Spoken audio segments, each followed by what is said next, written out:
To Mrs. Saville, England, St. Petersburg, December the 11th. You will rejoice to hear that no disaster has accompanied the commencement of an enterprise which you have regarded with such evil forebodings.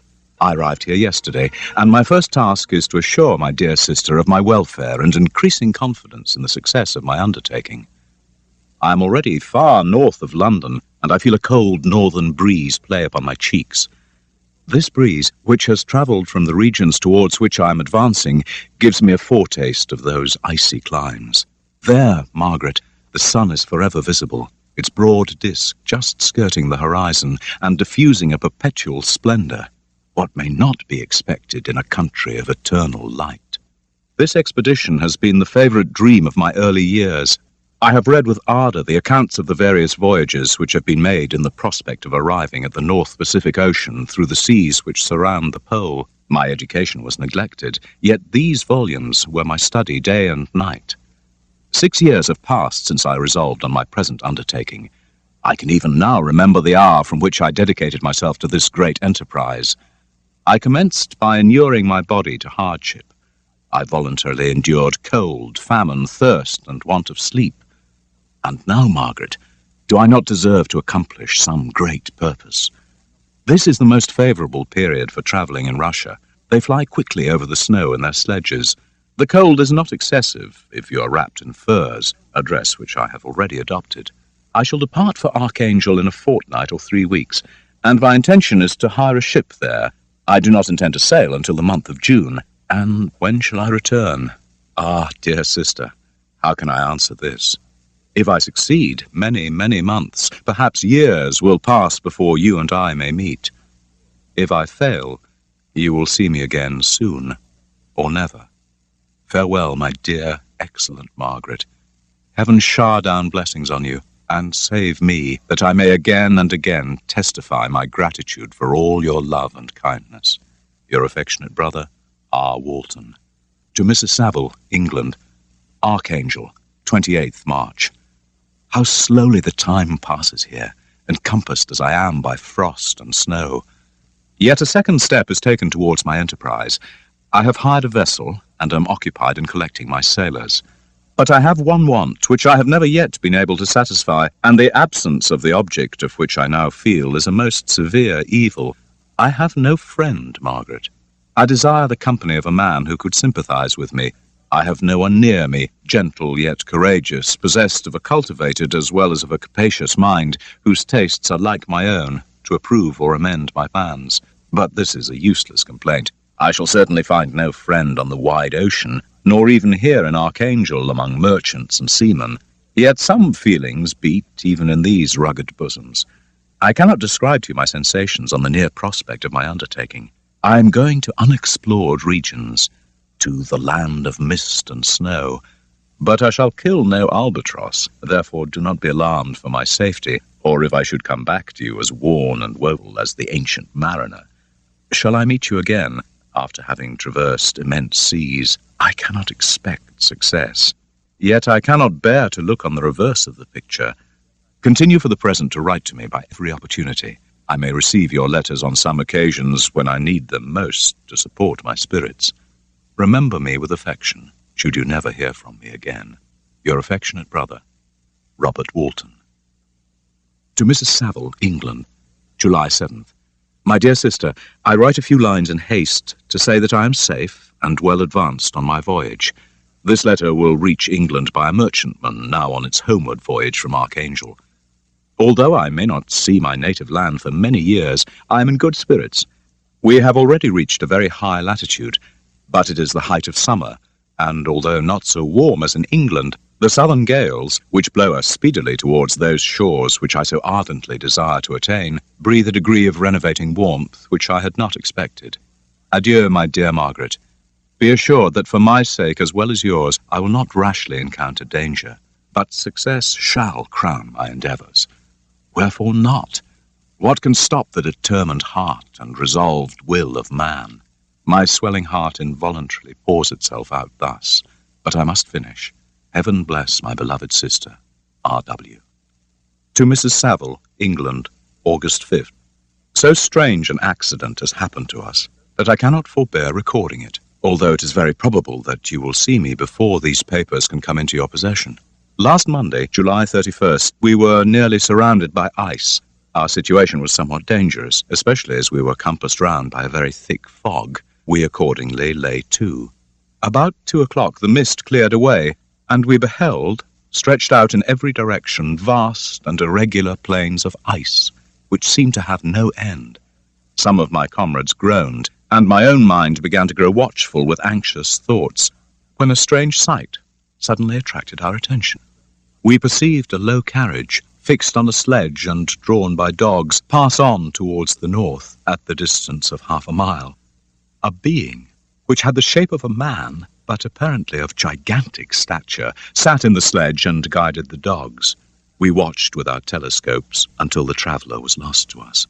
The appearance excited our unqualified wonder. We were, as we believed, many 100 miles from any land, but this apparition seemed to denote that it was not, in reality, so distant as we supposed.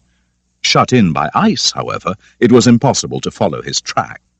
About 2 hours after this, we heard the ground sea, and before the night we were free. We, however, lay to until the morning, fearing to encounter in the dark those large, loose masses which float about after the breaking up of the ice. In the morning, however, as soon as it was light, I went upon the deck and found all the sailors busy on one side of the vessel, apparently talking to someone in the sea. It was, in fact, a sledge which had drifted towards us in the night on a large fragment of ice. Only one dog remained alive, but there was a human being within it, whom the sailors were persuading to enter the vessel. He was not, as the other traveller appeared to be, a savage inhabitant of some undiscovered island, but a European. On perceiving me, the stranger addressed me in English, although with a foreign accent. "Before I come on board your vessel," said he, "will you have the kindness to inform me whither you are bound?" You may conceive my astonishment on hearing such a question addressed to me from a man on the brink of destruction. I replied, however, that we were on a voyage of discovery towards the northern pole. Upon hearing this, he appeared satisfied and consented to come on board. I never saw a man in so wretched a condition. We attempted to carry him into the cabin, but as soon as he had quitted the fresh air, he fainted. We accordingly restored him suitably, and as soon as he showed signs of life, we wrapped him in blankets, and by slow degrees he recovered and ate a little soup, which restored him wonderfully. 2 days passed in this manner before he was able to speak. When he had in some measure recovered, I removed him to my own cabin. I never saw a more interesting creature. His eyes have generally an expression of wildness, but there are moments when, if anyone performs an act of kindness to him, his whole countenance is lighted up, but he is generally melancholy and despairing. When my guest was a little recovered, I had great trouble to keep off the men who wished to ask him 1,000 questions. Once, however, the lieutenant asked why he had come so far on so strange a vehicle. His countenance instantly assumed an aspect of the deepest gloom. "To seek one who fled from me." "And did the man whom you pursue travel in the same fashion?" "Yes." "Then I fancy we have seen him.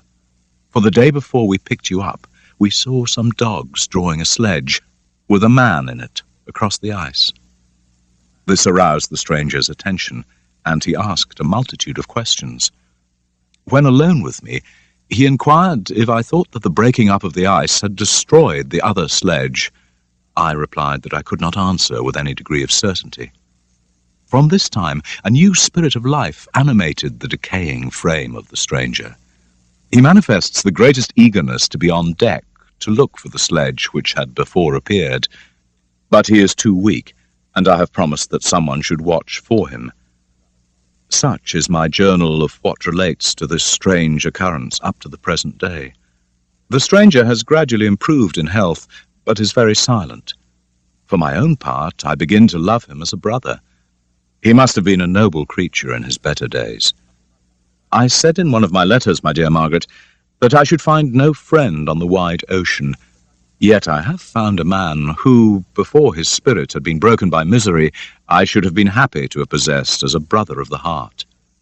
I shall continue my journal, should I have any fresh incidents to record. August 13th. My affection for my guest increases every day. He is now much recovered from his illness and is continually on the deck. Yet although unhappy, he is not so utterly occupied by his own misery, but that he interests himself deeply in the projects of others. He has frequently conversed with me on mine, which I have communicated to him without disguise.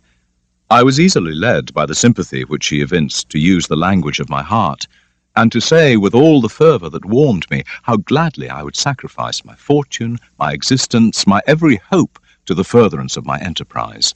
One man's life or death were but a small price to pay for the acquirement of the knowledge which I sought, for the dominion I should acquire and transmit over the elemental foes of our race. At first I perceived that he tried to suppress his emotion. He placed his hands before his eyes, and tears began to trickle fast from between his fingers, but at length he spoke in broken accents. "Unhappy man, do you share my madness? Have you drunk also of the intoxicating draught? Hear me, let me reveal my tale, and you will dash the cup from your lips." Such words, you may imagine, strongly excited my curiosity, but the paroxysm of grief that had seized the stranger overcame his weakened powers, and many hours of repose and tranquil conversation were necessary to restore his composure. Having conquered the violence of his feelings, he then led me again to converse, and asked me particularly the history of my earlier years. The tale was quickly told, so I further spoke of my desire of finding a friend, and expressed my conviction that a man could boast of little happiness who did not enjoy this blessing. "I agree with you," replied the stranger. "We are unfashioned creatures, but half made up if one dearer than ourselves do not lend his aid to perfectionate our weak and faulty natures.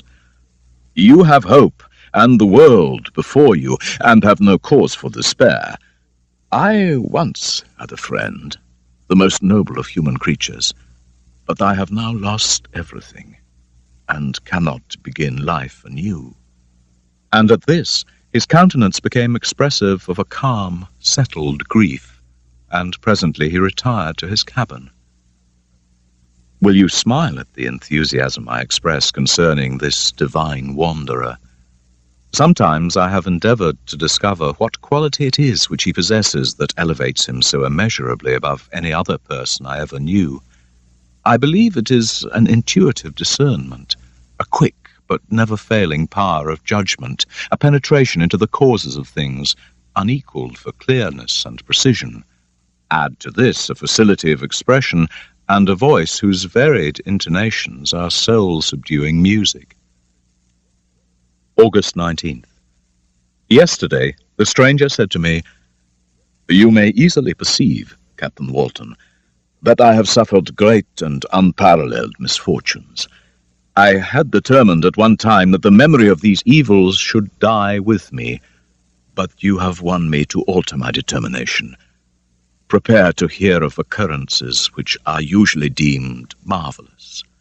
Were we among the tamer scenes of nature, I might fear to encounter your unbelief, but many things will appear possible in these wild and mysterious regions, which would provoke the laughter of those unacquainted with the ever-varied powers of nature. I wait for but one event, and then I shall repose in peace. I understand your feeling," continued he, perceiving that I wished to interrupt him, "but you are mistaken. Nothing can alter my destiny. Listen to my history, and you will perceive how irrevocably it is determined." I have resolved every night to record, as nearly as possible in his own words, what he has related during the day. This manuscript will doubtless afford you the greatest pleasure, but to me, who know him, and who hear it from his own lips, with what interest and sympathy shall I read it in some future day? Even now, as I commence my task, his full-toned voice swells in my ears. Strange and harrowing must be his story, frightful the storm which embraced the gallant vessel on its course and wrecked it. Thus: I am, by birth, a Genevese, and my family is one of the most distinguished of that republic. My father was respected by all who knew him, and he passed his younger days perpetually occupied by the affairs of his country. It was not until the decline of life that he became a husband and father of a family. As the circumstances of his marriage illustrate his character, I cannot refrain from relating them. One of his most intimate friends was a merchant who had fallen into poverty. This man, whose name was Beaufort, could not bear to live in poverty and oblivion in the same country where he had formerly been distinguished. Having paid his debts, therefore, he retreated with his daughter to Lucerne, where he lived unknown and in wretchedness. My father loved Beaufort, and as the merchant had taken effectual measures to conceal himself, it took my father 10 months before he discovered his abode. But when he entered the house, misery and despair alone welcomed him. Through reflection on his position, grief had taken hold of Beaufort's mind, and at the end of 3 months he had lain on a bed of sickness. His daughter attended him with great tenderness, but she saw with despair that their little fund was rapidly decreasing. However, Caroline Beaufort possessed a mind of an uncommon mould, and her courage rose to support her. She procured plain work, she plaited straw, and contrived to earn a pittance to support life. Despite this, her father grew gradually worse, and in the 10th month died, leaving her an orphan and a beggar. This last blow overcame her, and she was kneeling by Beaufort's coffin, weeping bitterly, when my father entered the chamber. He came like a protecting spirit, and, conducting her to Geneva, placed her under the protection of a relation. 2 years after this event, Caroline became his wife.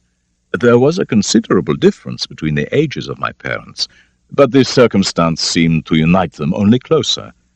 During the 2 years that had elapsed previous to their marriage, my father had gradually relinquished all his public functions, and immediately after their union they sought the pleasant climate of Italy, and a tour through that land of wonders as a restorative for her weakened frame. From Italy they visited Germany and France. I, their eldest child, was born at Naples, and as an infant accompanied them. I remained for several years their only child, and much as they were attached to each other, they seemed to draw inexhaustible stores of affection from a very mine of love to bestow them on me. I was their plaything and their idol, and something better, their child, the innocent and helpless creature bestowed on them by heaven. For a long time I was their only care. My mother had much desired to have a daughter, but I continued their single offspring. When I was about 5 years old, however, they passed a week on the shores of Lake Como. During one of their walks, a poor cot attracted their notice, and one day, when my father had gone by himself to Milan, my mother, accompanied by me, visited this abode. Here she found a peasant and his wife distributing a scanty meal to 5 hungry babies. Among these, there was one which attracted my mother far above all the rest. She appeared of a different stock. This child was very thin and very fair. Her hair was the brightest living gold, her blue eyes cloudless, and her lips and the moulding of her face so expressive of sensibility and sweetness that none could behold her without looking on her as of a distinct species, and bearing a celestial stamp in all her features. The peasant woman eagerly communicated her history. She was not her child, but the daughter of a Milanese nobleman. Her mother was a German, and had died on giving her birth. The infant had been placed with these good people to nurse, but the father never returned. He exerted himself to obtain the liberty of his country as he saw it, but as a consequence his property was confiscated, and his child became an orphan and beggar. The child remained with her foster parents.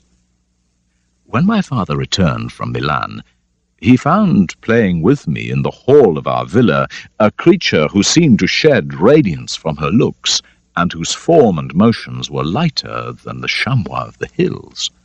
My parents happily took the child to their hearts, and Elizabeth Lavenza became the inmate of my parents' house, my more-than-sister. On the evening previous to her being brought to my home, my mother had said playfully, "I have a pretty present for you, Victor. Tomorrow you shall have it." And when she presented Elizabeth to me, I, with childish seriousness, interpreted her words literally and looked upon Elizabeth as mine to protect, love, and cherish. We were brought up together. There was not quite a year difference in our ages. Harmony was the soul of our companionship, and the diversity and contrast that subsisted in our characters drew us nearer together. Elizabeth busied herself with following the aerial creations of the poets and in the magnificent appearances of things. I delighted in investigating their causes, for the world was to me a secret which I desired to divine. On the birth of a second son, William, my junior by 7 years, my parents gave up entirely their wandering life. We possessed a house in Geneva and a campagne on Belle-Rive, the eastern shore of the lake. We resided principally in the latter, and the lives of my parents were passed in considerable seclusion. I was indifferent to my schoolfellows in general, but I united myself in the bonds of the closest friendship to one of them. Henry Clerval was the son of a merchant of Geneva, a boy of singular talent and fancy. He loved enterprise, hardship, and even danger for its own sake, and he became my friend. No human being could have passed a happier childhood than myself. My parents were possessed by the very spirit of kindness and indulgence. We felt that they were not tyrants to rule our lot according to their caprice, but the agents and creators of all the many delights which we enjoyed. My temper was sometimes violent, and my passions vehement, but by some law in my temperature they were turned not towards childish pursuits, but to an eager desire to learn. And it was not a desire to learn all things indiscriminately. It was the secrets of heaven and earth that I desired to learn. I might have become sullen in my study, but that Elizabeth was there to subdue me to a semblance of her own gentleness. And Clerval, too, might not have been so perfectly humane had not she enfolded to him the real loveliness of beneficence, and made doing good the end and aim of his soaring ambition. I feel exquisite pleasure in dwelling on the recollections of childhood, before misfortune had tainted my mind. Besides, in drawing the picture of my early days, I also record those events which led, by insensible steps, to my after-tale of misery. Natural philosophy is the genius that has regulated my fate. I desire, therefore, in this narration, to state those facts which led to my predilection for that science. When I was 13 years of age, we all went on a party of pleasure to the baths near Tonon. The inclemency of the weather obliged us to remain a day confined to the inn. In this house, I chanced to find a volume of the works of Cornelius Agrippa, and reading it, a new light seemed to dawn upon my mind, and, bounding with joy, I communicated my discovery to my father. My father looked carelessly at the title page of the book and said, "Ah, Cornelius Agrippa, my dear Victor, do not waste your time upon this. It is sad trash." If, instead of this remark, my father had taken the pains to explain to me that the principles of Agrippa had been entirely exploded, and that a modern system of science had been introduced which possessed much greater powers than the ancient, I should certainly have thrown Agrippa aside. But the cursory glance had by no means convinced me that my father was acquainted with the volume's contents, and I continued to read. When I returned home, my first care was to procure the whole works of this author, and afterwards of Paracelsus and Albertus Magnus. I read and studied the wild fancies of these writers with delight. They appeared to me treasures known to few besides myself. I took their word for all that they averred, and became their disciple. Under the guidance of my new preceptors, I entered with the greatest diligence into the search of the elixir of life. What glory would attend the discovery if I could banish disease from the human frame, and render man invulnerable to any but a violent death? When I was about 15 years old, we had retired to our house near Belle-Rive, when we witnessed a most violent and terrible thunderstorm. I remained, while the storm lasted, watching its progress with curiosity. As I stood at the door, I beheld a stream of fire issue from an old and beautiful oak, which stood about 20 yards from our house, and so soon as the dazzling light vanished, the oak had disappeared, and nothing remained but a blasted stump. When we visited it the next morning, we found the tree shattered in a singular manner. It was not splintered by the shock, but entirely reduced to thin ribbons of wood. I never beheld anything so utterly destroyed. Before this, I was not utterly unacquainted with the more obvious laws of electricity. On this occasion, however, a man of great research in natural philosophy was with us, and, excited by this catastrophe, he entered on the explanation of a theory which was astonishing to me. All that he said threw greatly into the shade the previous lords of my imagination. I at once gave up my former occupations, and in this mood of mind I betook myself to the mathematics and the branches of study appertaining to that science as being worthy of my considerations. Thus strangely are our souls constructed. It was thus that I was to be taught to associate evil with the prosecution of my previous studies, and happiness with their disregard. It was a strong effort of the spirit of good, but it was ineffectual. Destiny was too potent, and her immutable laws had decreed my utter and terrible destruction. When I had attained the age of 17, my parents resolved that I should become a student at the University of Ingolstadt. My departure was therefore fixed at an early date, but before the day resolved upon could arrive, the first misfortune of my life occurred, an omen, as it were, of my future misery. Elizabeth had caught the scarlet fever, and she was in the greatest danger. During her illness, my mother, fearing the life of her favourite to be menaced, attended her sick-bed at all times. Elizabeth was saved, but my mother sickened, and the looks of her medical attendants prognosticated the worst event. On her deathbed, however, she joined the hands of Elizabeth and myself, and gave us words of fortitude and benignity. "My children," she said, "my firmest hopes of future happiness were placed on the prospect of your union. This expectation will now be the consolation of your father. I will endeavour to resign myself cheerfully to death, and will indulge a hope of meeting you in another world." She died calmly, and I need not describe the feelings of those whose dearest ties are rent that irreparable evil. But we still have duties which we ought to perform, and we must continue our course with the rest. My departure for Ingolstadt, which had been deferred by these events, was now again determined upon, and at length arrived. Clerval spent the last evening with us. He had endeavoured to persuade his father to permit him to accompany me and to become my fellow student, but in vain. Elizabeth renewed her treaties that I should write often.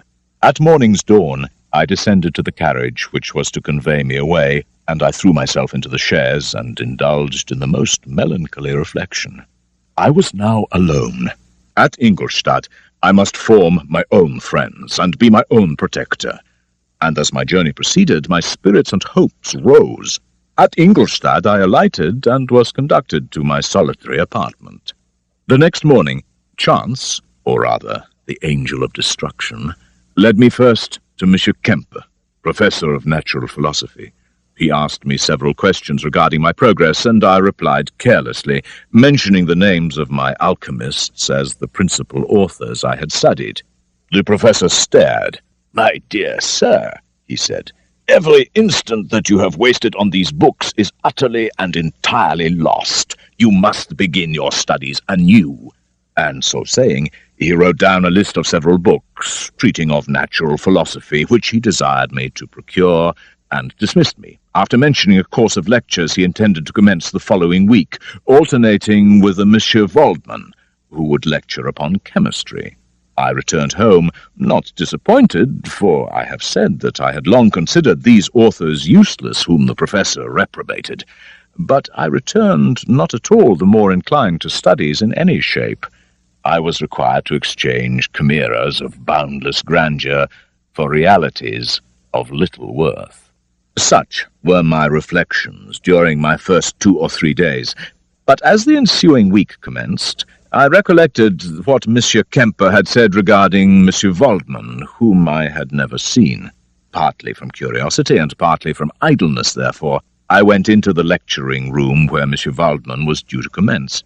Monsieur Waldman appeared about 50 years of age, and his person was short but remarkably erect. He began his lecture with a recapitulation of the history of chemistry, and then, after having made a few preparatory experiments, he concluded with a panegyric upon modern chemistry, the terms of which I shall never forget. "The ancient teachers of this science," said he, "promised impossibilities and performed nothing. The modern masters promise very little, but these philosophers have indeed performed miracles. They penetrate into the recesses of nature and show how she works in her hiding places. They have acquired new and unlimited powers. They can command the thunders of heaven and even mock the invisible world with its own shadow." And as he went on, I felt as if my soul were grappling with a palpable enemy. "So much has been done," exclaimed my soul, the soul of Frankenstein. "More, far more, will I achieve." I closed not my eyes that night. By degrees, after the morning's dawn, sleep came. I awoke and resolved to return to my ancient studies and devote myself to a science for which I believed myself to have a natural talent. On the same day I paid Monsieur Waldman a visit. He heard with attention the little narration concerning my studies, and smiled at the names of my masters, but without contempt. "I am happy," he said, "to have gained a disciple, and if your application equals your ability, I have no doubt of your success." He then took me into his laboratory and explained to me the use of his various machines, instructing me as to what I ought to procure and which books to read, and I took my leave. Thus ended a day memorable to me, which decided my future destiny. From this day, natural philosophy, and particularly chemistry, in the most comprehensive sense of the term, became nearly my sole occupation. My ardour was indeed the astonishment of the students, and my proficiency that of the masters. 2 years passed in this manner, during which I paid no visit to Geneva.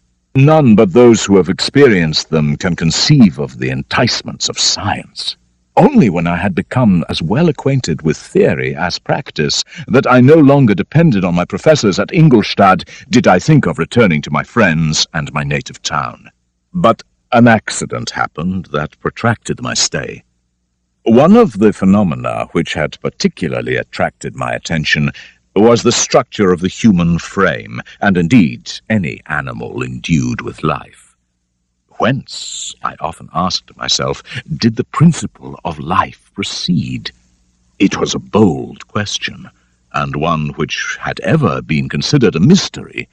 I determined thenceforth to apply myself more particularly to the study of physiology.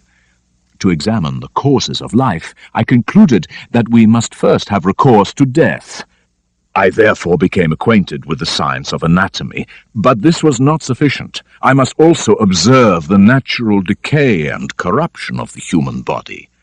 I was consequently led to examine the cause and progress of decay, and forced to spend nights in vaults and charnel houses.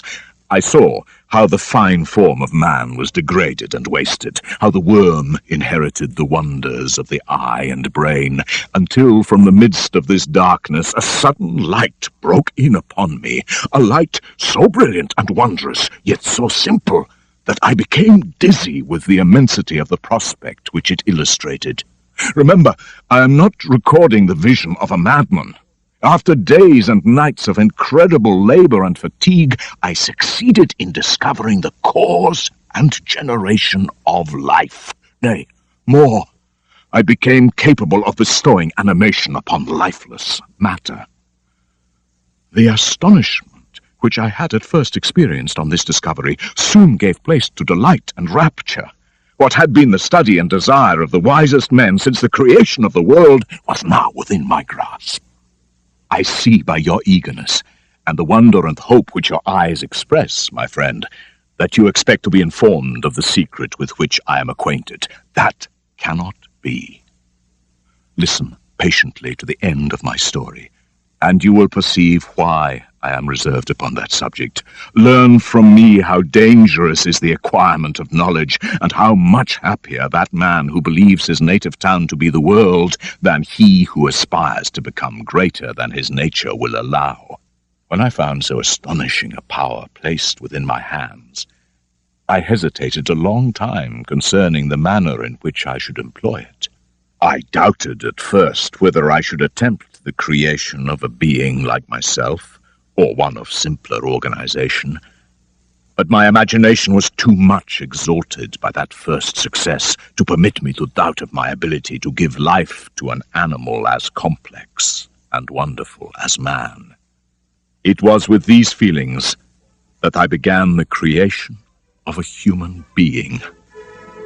As the minuteness of the parts formed a great hindrance to my speed, I resolved, contrary to my first intention, to make the being of a gigantic stature, that is to say, about 8 feet in height and proportionably large.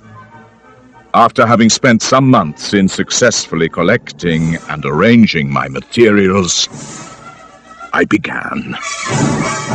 No one can conceive the variety of feelings which bore me onwards like a hurricane in the first enthusiasm of success. A new species would bless me as its creator and source. Many happy and excellent natures would owe their being to me.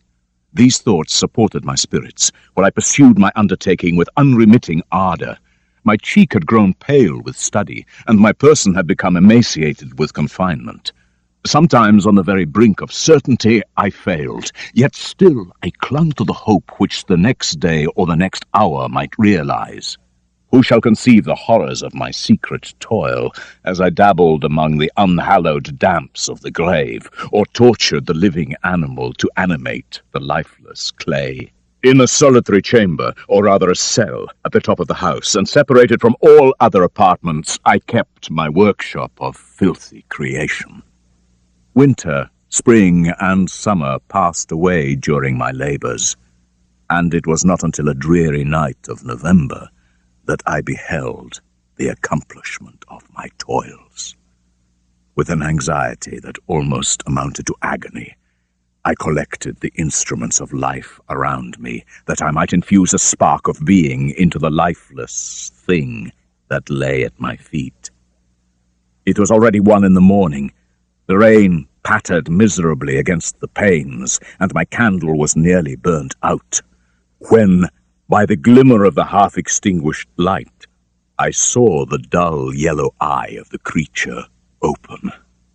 It breathed hard, and a convulsive motion agitated its limbs. How can I describe my emotions at this catastrophe, or how delineate the wretch whom, with such infinite pains and care, I had endeavored to form? His limbs were in proportion, and I had selected his features as beautiful. Beautiful, great God! His yellow skin scarcely covered the work of muscles and arteries beneath. His hair was of lustrous black and flowing, his teeth of pearly whiteness, but these luxuriances only formed a more horrid contrast with his watery eyes that seemed almost of the same color as the dun-white sockets in which they were set, his shriveled complexion and straight black lips.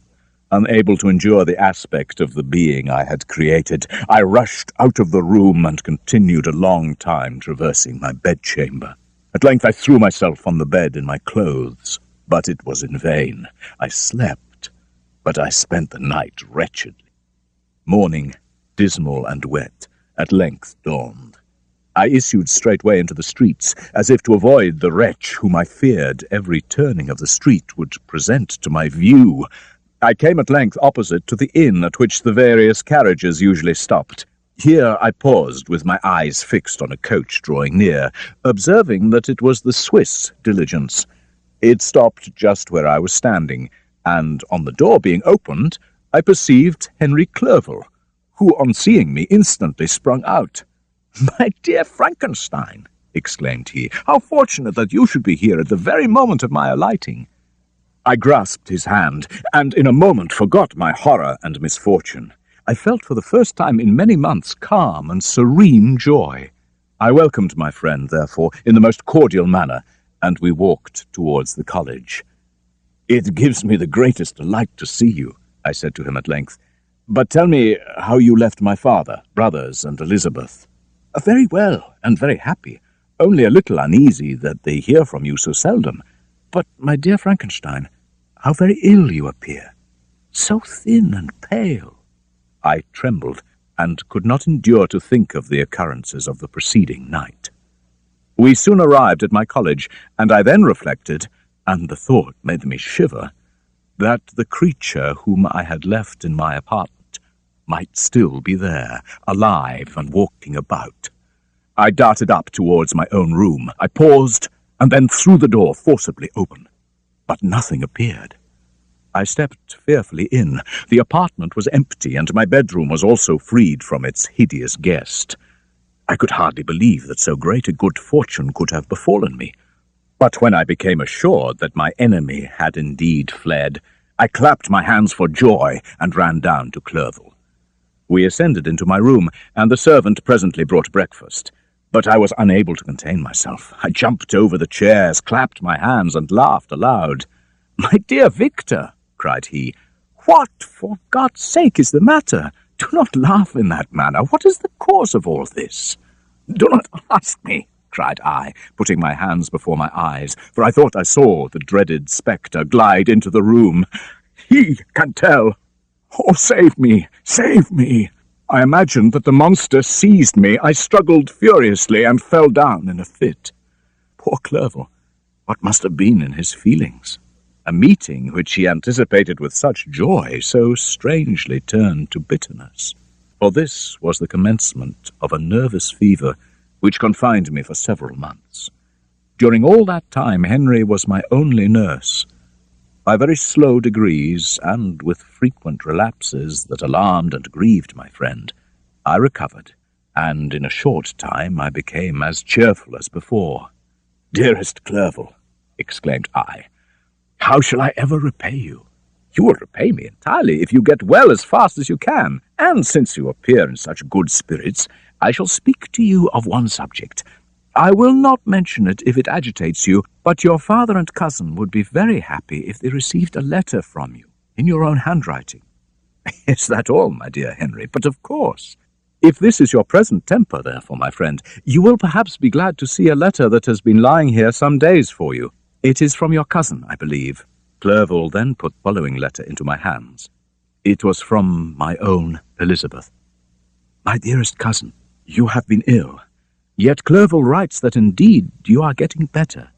Since you left us, but one change has taken place in our little household. Do you remember on what occasions Justine Moritz entered our family? Probably you do not. She was a great favourite of yours. Well, she was forced to return to her widowed mother, who did not care for her, for many months, and we thought we had lost her. She was very unhappy. And then suddenly her mother died, and she has returned to the bosom of this family. We are all so very pleased. I must also just say a few words to you of little darling William. I wish you could see him. He is very tall for his age, with sweet, laughing blue eyes. When he smiles, 2 little dimples appear on each cheek, which are rosy with health. I have written myself into better spirits, dear cousin, but do write back. Adieu. Take care of yourself, and I entreat you to write. Elizabeth Lavenza, Geneva, March 18th. "Dear, dear Elizabeth," I exclaimed, "I will write instantly." I wrote, and this exertion greatly fatigued me, but my convalescence had commenced. In another fortnight I was able to leave my chamber. One of my first duties on my recovery was to introduce Clerval to the several professors of the university.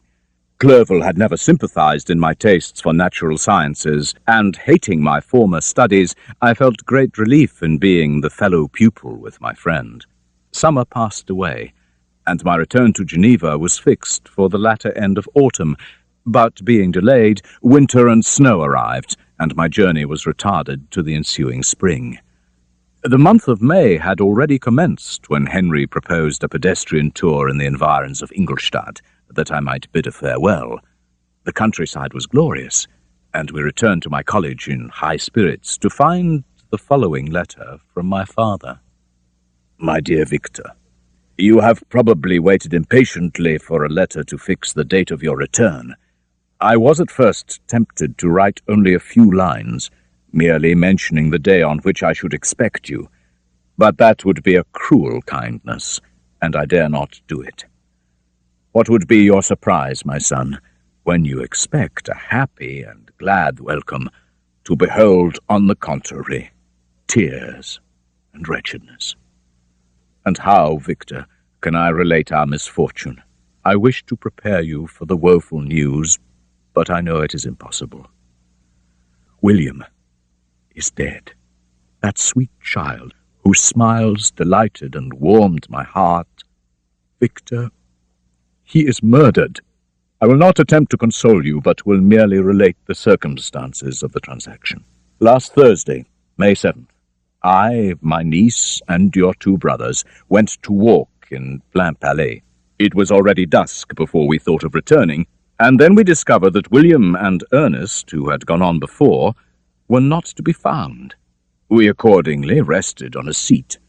Presently Ernest came and inquired if we had seen his brother, that William had run away, and that he vainly sought for him. The account rather alarmed us, and we continued to search for him until night fell, when Elizabeth conjectured that he might have returned to the house. He was not there. We returned again with torches, for I could not rest. About 5 in the morning, I discovered my lovely boy, stretched on the grass, livid and motionless. The print of the murderer's finger was on his neck. He was conveyed home, and the anguish that was visible in my countenance betrayed the secret to Elizabeth. Clasping her hands, she exclaimed, "Oh God, I have murdered my darling child." She fainted, and when she was restored, it was only to weep and sigh. She told me that that same evening William had teased her to let him wear a very valuable miniature that she possessed of your mother. This picture is gone, and was doubtless the temptation which urged the murderer to the deed. Come, Victor. You alone can console Elizabeth. Come, Victor, not brooding thoughts of vengeance, but with feelings of peace and gentleness. Enter the house of mourning with kindness and affection for those who love you. Your affectionate and afflicted father, Alphonse Frankenstein.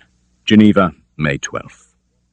Clerval, who had watched my countenance as I read this letter, was surprised to observe the despair that succeeded to the joy I at first expressed on receiving news from my friends. "My dear Frankenstein," exclaimed Henry, "my dear friend, what has happened?" I motioned to him to take the letter, and tears also gushed from Clerval's eyes as he read the account of my misfortune. "I can offer you no consolation, my friend," said he. "Your disaster is irreparable. What do you intend to do?" "To go instantly to Geneva. Come with me, Henry, to order the horses."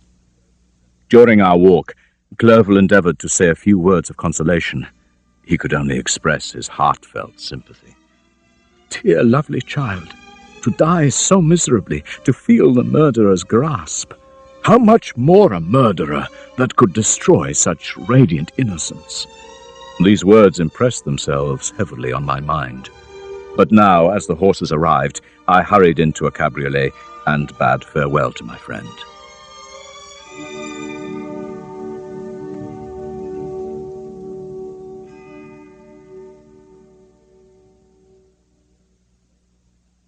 My journey was very melancholy. At first I wished to hurry on, but when I drew near my native town, I slackened my progress. I could hardly sustain the multitude of feelings that crowded into my mind, and as I drew nearer home, grief and fear overcame me. But as night had also closed around, and it was completely dark when I arrived in the environs of Geneva, I found the gates of the town were already shut, and I was obliged to spend the night at Sécheron, a village at a distance half a league from the city. I was unable to rest, and so I resolved to visit the spot where my poor William had been murdered. I crossed the lake to arrive at Plain-Palais, and during this short voyage I saw the lightnings playing on the summit of Mont Blanc. On landing, I ascended a low hill that I might observe its progress, and the thunder burst with a great crash over my head. Vivid flashes of lightning dazzled my eyes, illuminating the lake, making it appear like a vast sheet of fire. While I watched the tempest, I clasped my hands and exclaimed aloud, "William, dear angel, this is thy funeral, this thy dirge." But as I said these words, I perceived in the gloom a figure which stole from behind a clump of trees near me. I stood fixed, gazing intently. I could not be mistaken. A flash of lightning illuminated the object and discovered its shape plainly to me. Its gigantic stature and the deformity of its aspect, more hideous than belongs to humanity, instantly informed me that it was the wretch, the filthy demon to whom I had given life. What did he there? Could he be? I shuddered at the conception, the murderer of my brother. No sooner did that idea cross my mind than I became convinced of its truth. My teeth chattered, and I was forced to lean against a tree for support. The figure passed me quickly, and I lost it in the gloom. Nothing in human shape could have destroyed that fair child. He was the murderer. I could not doubt it. I remained motionless. The thunder ceased, and the scene was enveloped in impenetrable darkness. I resolved in my mind the events which I had until now sought to forget. Alas, I had turned loose into the world a depraved wretch whose delight was in carnage and misery. Had he not murdered my brother? No one can conceive the anguish I suffered during the remainder of the night which I spent, cold and wet, in the open air. Day dawned, and thus I directed my steps to the town and to my father's house. My first thought was to discover what I knew of the murderer and cause instant pursuit to be made. But I paused and thought of the story I had to tell. I well knew that if any other had communicated such a relation to me, I should have looked upon it as the ravings of insanity. Who could arrest such a creature? I resolved to remain silent. It was about 5 in the morning when I entered my father's house. I told the servants not to disturb the family and went into the library. There I gazed on the picture of my mother over the mantelpiece, beneath which was a miniature of William, and my tears flowed. While I was thus engaged, Ernest entered, and a sorrowful delight came over him. "Welcome, my dearest Victor," was his instant greeting, and then tears, unrestrained, fell from my brother's eyes. A sense of mortal agony crept over my frame, and I tried to calm Ernest. I inquired of my father, and then I named my cousin. "She, most of all," said Ernest, "requires consolation. She accused herself of having caused the death of my brother, and that made her very wretched. But since the murderer has been discovered—" "The murderer discovered? Good God, how can that be? Who could attempt to pursue him? It is impossible." "I do not know what you mean," replied my brother in accents of wonder. "But to us the discovery we have made completes our misery. Indeed, who would credit that Justine Moritz, who was so amiable and fond of all the family, could suddenly become capable of so appalling a crime?" "Justine Moritz? Poor girl, is she accused? But no one believes this, surely." "No one did at first, but several circumstances came out that have almost forced conviction upon us, and her own behavior has been so confused as to add weight to the accusation. But she will be tried today, and then you will hear all." He related that the morning on which the murder of poor William had been discovered, Justine had been taken ill and confined to her bed for several days. During this interval, one of the servants had discovered in the pocket of her apparel the picture of my mother which had been around William's neck. The servant showed it to one of the others, and, without mentioning it to the family, went straight away to the magistrate. Justine was apprehended and charged, confirming the suspicion by her great confusion. "You are all mistaken," I said. "I know the murderer. Justine, poor Justine, is innocent." At that moment my father entered, and after greetings, Ernest said, "Papa, Victor knows the murderer. Justine is innocent." "If she is, God forbid that she should suffer today, and I hope sincerely that she will be acquitted." This speech calmed me. I was firmly convinced in my own mind that Justine, and indeed every human being, was guiltless of this murder. I had no fear, therefore, that any circumstantial evidence could be brought forward to convict her. We were soon joined by Elizabeth, and she welcomed me with the greatest affection. "Your arrival, my dear cousin," she said, "fills me with hope. You, perhaps, will be able to save poor Justine." "She is innocent, my Elizabeth, and that shall be proved. Fear nothing." And at this, Elizabeth wept. We passed a few sad hours until 11 o'clock, when the trial was due to commence. My father and the rest of the family being obliged to attend as witnesses, I accompanied them to the court. The appearance of Justine was calm. When she entered the court, she threw her eyes round it and quickly discovered where we were seated. A look of sorrowful affection seemed to attest her utter guiltlessness. The trial began, and after the advocate against her had stated the charge, several witnesses were called. Several strange facts combined against her, which might have staggered anyone who had not such proof of her innocence as I had. Then Justine was called on for her defence. She had been much upset by the evidence against her, but she collected her powers and spoke in an audible, although variable, voice. "God knows," she said, "how entirely I am innocent. But I do not pretend that my protestations should acquit me. I rest my innocence on a plain and simple explanation of the facts which have been adduced against me, and faith in the character I have always borne." She then related that, on the night of the murder, by permission of Elizabeth, she had been staying with an aunt out of the town. On her return, she heard of the lost child and spent some hours looking for William, until she was too late to return, and spent several hours in a barn. She was tired and confused when she woke, and if by accident she had gone near to the spot of the murder, she knew this not. Concerning the picture, she could give no account. "I know how heavily and fatally this weighs against me," continued the unhappy victim, "but I have no power of explaining it. Did the murderer place it there? I know of no opportunity for him to do so. I therefore commit my cause to the justice of the judges." Several witnesses were called who spoke well of her, but fear and hatred of the crime rendered them timorous. Eventually, Elizabeth, as a last resort, desired permission to speak to the court. "I am," said she, "the cousin of the unhappy child who was murdered. I have lived in the same house as the accused, at one time for 5, and at another for nearly 2 years. During all that time, she appeared to me the most amiable and benevolent of human creatures.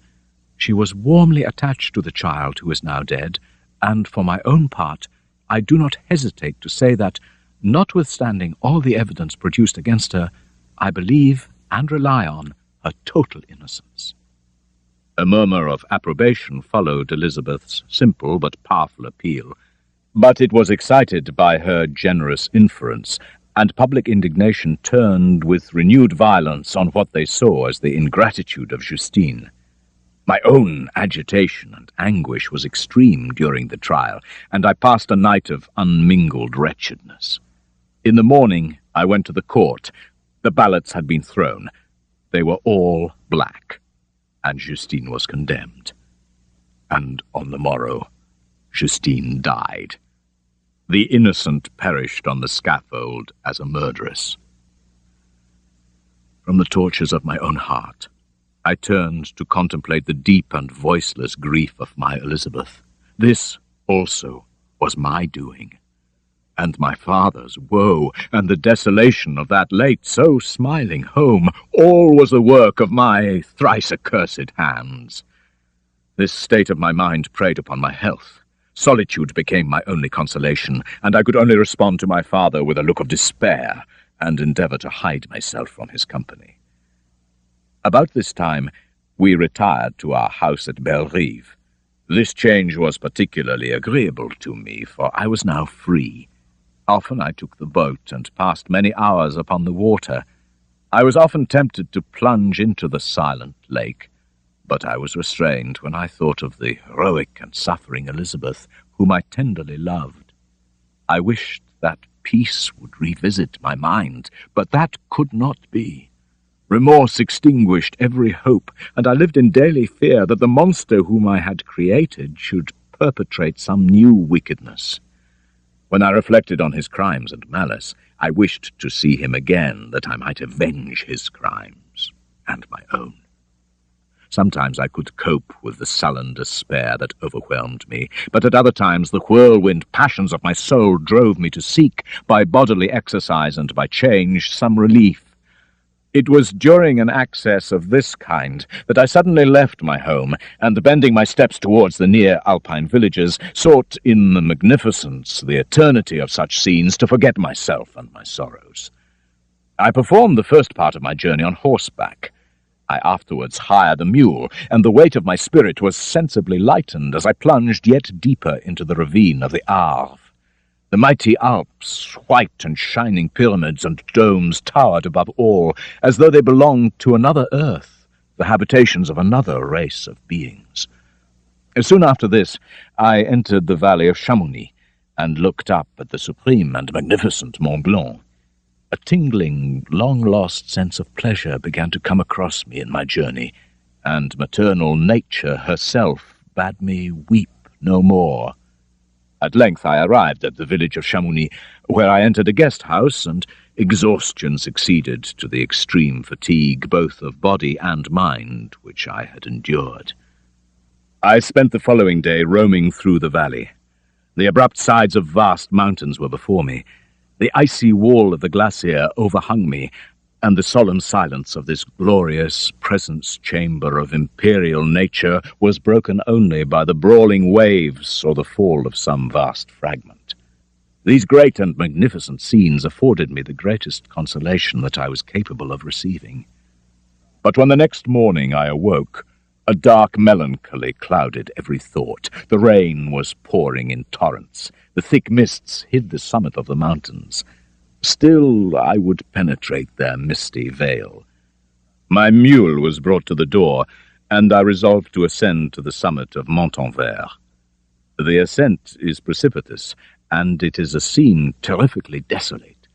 As I climbed, I looked on the valley beneath. Vast mists were rising from the rivers. It was nearly noon when I arrived at the top of the ascent and descended upon the glacier. The opposite mountain is a bare, perpendicular rock, and after 2 hours clambering across the ice, I rested in a recess of the rock, gazing at the wonders of Mont Blanc and Montanvert. But as I stood thus, I suddenly beheld the figure of a man at some distance, advancing towards me with superhuman speed. He bounded over the crevices in the ice, among which I had walked with caution. His stature seemed to exceed that of a man. I was troubled. A mist came over my eyes, and I felt a faintness seize me. I perceived, as the shape came nearer, that it was the wretch whom I had created, and I trembled with rage and horror, resolving to close with him in mortal combat. Swiftly he approached, and his countenance bespoke bitter anguish, combined with disdain and malignity, while its unearthly ugliness rendered it almost too horrible for human eyes. But I scarcely observed this. I recovered only to overwhelm him with words expressive of furious detestation and contempt. "Devil!" I exclaimed. "Do you dare approach me? Oh, that I could, with the extinction of your miserable existence, restore those victims whom you so diabolically murdered!"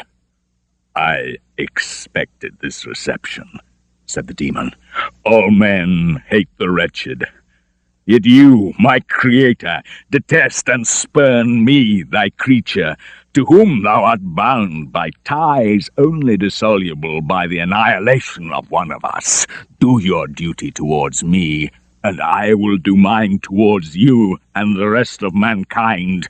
If you comply with my conditions, I will leave them and you at peace. But if you refuse, I will glut the maw of death until it be satiated with the blood of your remaining friends." "Abhorred monster! Fiend that thou art! You reproach me with your creation. Come on, then, that I may extinguish the spark which I so negligently bestowed." My rage was without bounds, and I sprang at him, but he easily eluded me and said, "Be calm. I entreat you to hear me before you give vent to your hatred on my devoted head. Have I not suffered enough that you seek to increase my misery? Life, although it may only be an accumulation of anguish, is dear to me, and I will defend it. Oh, Frankenstein, be not equitable to every other, and trample upon me alone. I ought to be thy Adam, but I am rather the fallen angel. Make me happy, and I shall again be virtuous. Begone! I will not hear you. There can be no community between you and me. We are enemies. Oh, can I move thee? Believe me, Frankenstein, I was benevolent. My soul glowed with love and humanity. But am I not alone? Miserably alone. You, my creator, abhor me. What hope can I gather from your fellow creatures who owe me nothing? The desert mountains and dreary glaciers are my only refuge. I have wandered here many days. Listen to my tale. When you have heard that, abandon or commiserate me, as you shall judge that I deserve. But hear me. Listen to me, Frankenstein. You accuse me of murder, and yet you would, with a satisfied conscience, destroy your own creature. Oh, praise the eternal justice of man. But why do you call to my remembrance, I rejoined, circumstances of which I shudder to reflect, that I have been the miserable origin and author? Cursed be the day when you first saw the light. Cursed be the hands that formed you. Relieve me from the sight of your detested form. By the virtues that I once possessed, I demand this from you, the creature replied. Hear my tale. It is long and strange, and the temperature of this place is not fitting to your finer sensations. Come to the hut upon the mountains. The sun is yet high. Before it descends, you will have heard my story, and can decide. On you it rests whether I quit forever the neighborhood of man and lead a harmless life, or become the scourge of your fellow creatures and the author of your own speedy ruin. As he said this, he led the way across the ice. I followed. I was partly urged by curiosity, and compassion confirmed my resolution. For the first time I felt what the duties of a creator towards his creature were, and that I ought to render him happy before I complained of his wickedness. We crossed the ice, and ascending the opposite rock, finally entered the hut. With a heavy heart, I seated myself by the fire which the fiend had lighted, and he began his tale. It is with considerable difficulty that I remember the original era of my being. It was indeed a long time before I began to distinguish between the operations of my various senses. I know I walked, and as I walked, the light became oppressive and the heat wearying, so I sought a place where I could receive shade. This was the forest near Ingolstadt, and here I lay by the side of a brook until I felt tormented by hunger and thirst. I ate some berries and drank from a brook, and then was overcome by sleep. It was dark when I awoke. I felt cold. Before I had quit your apartment, I had covered myself with some clothes, but these were insufficient, and feeling pain invade me on all sides, I sat down and wept. Soon, however, a gentle light stole over the heavens and gave me a sensation of pleasure. I felt well enough to search for berries, and while I was so engaged, I found a huge cloak with which I covered myself. No distinct ideas occupied my mind, and I sat down on the ground. Several changes of day and night passed, and the orb of night had greatly lessened when I began to distinguish my sensations from each other. And so, wrapping myself in my cloak, I struck out across the woods. A great fall of snow had taken place, and as I walked I longed to obtain food and shelter. It was about 7 in the morning when I perceived a small hut on a rising ground. This was a new experience for me, but finding the door open, I entered. An old man sat in the hut, near a fire, over which he prepared breakfast. But perceiving me, he shrieked loudly and ran out across the fields. But I was enchanted by the hut, and after devouring the shepherd's breakfast, I lay down among some straw and slept. It was noon when I awoke, and, allured by the warmth of the sun, I determined to recommence my travels. I proceeded across the fields until I came to a village. The huts, the neater cottages and stately houses engaged my admiration by turns. One of the best I entered, but I had hardly placed my foot within the door before the children shrieked, and one of the women fainted. The whole village was roused, and many attacked me, until, grievously bruised, I escaped to the open country and fearfully took refuge in a low hovel.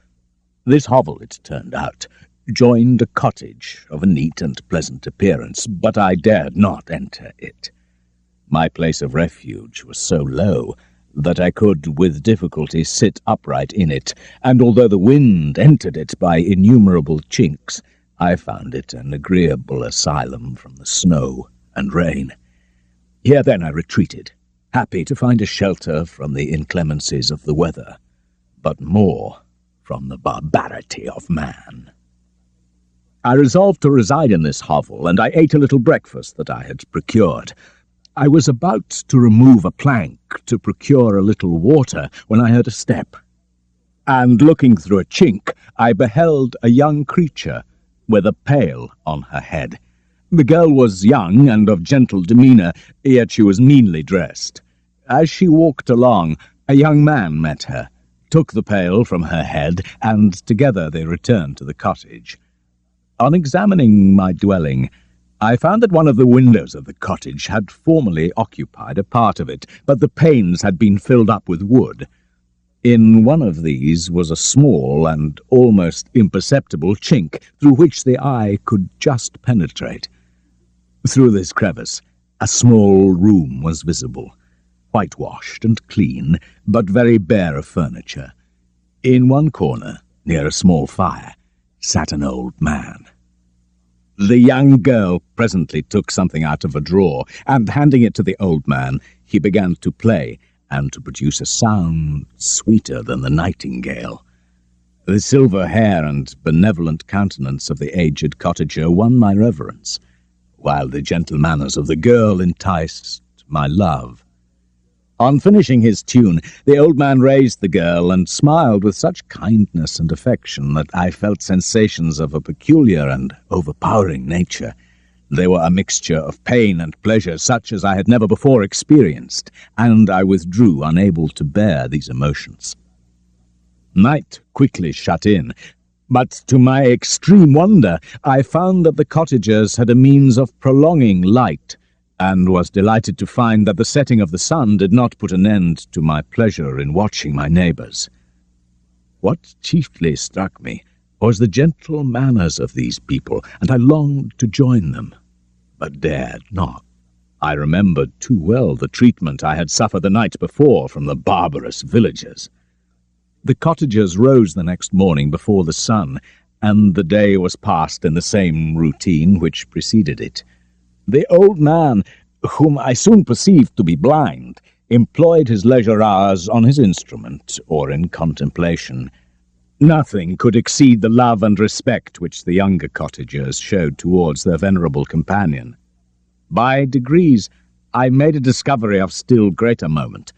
I found that these people possessed the method of communicating their experience and feelings to each other by articulate sounds. By great application, I discovered the names that were given to some of the most familiar objects of discourse. I learnt also the names of the cottagers themselves. I cannot express the delight I felt. The young man, whose name I discovered was Felix, worked all day from before sunrise, But in the winter there was little work to do, and then he sometimes read to the old man and to his sister, whom I discovered was named Agatha. This reading had puzzled me extremely at first, but by degrees I discovered that he uttered many of the same sounds when he read as when he talked. I conjectured, therefore, that he found on the paper signs of speech which he understood, and I ardently longed to understand these too, but how was that possible? I improved continually, however, in learning to speak, but not, I believed, sufficiently to carry out a conversation, for I perceived that, although I easily longed to discover myself to the cottagers, I ought not to make the attempt until I had first become master of their language. I longed to discover the motives and feelings of these beautiful creatures, and why they were still sometimes sad.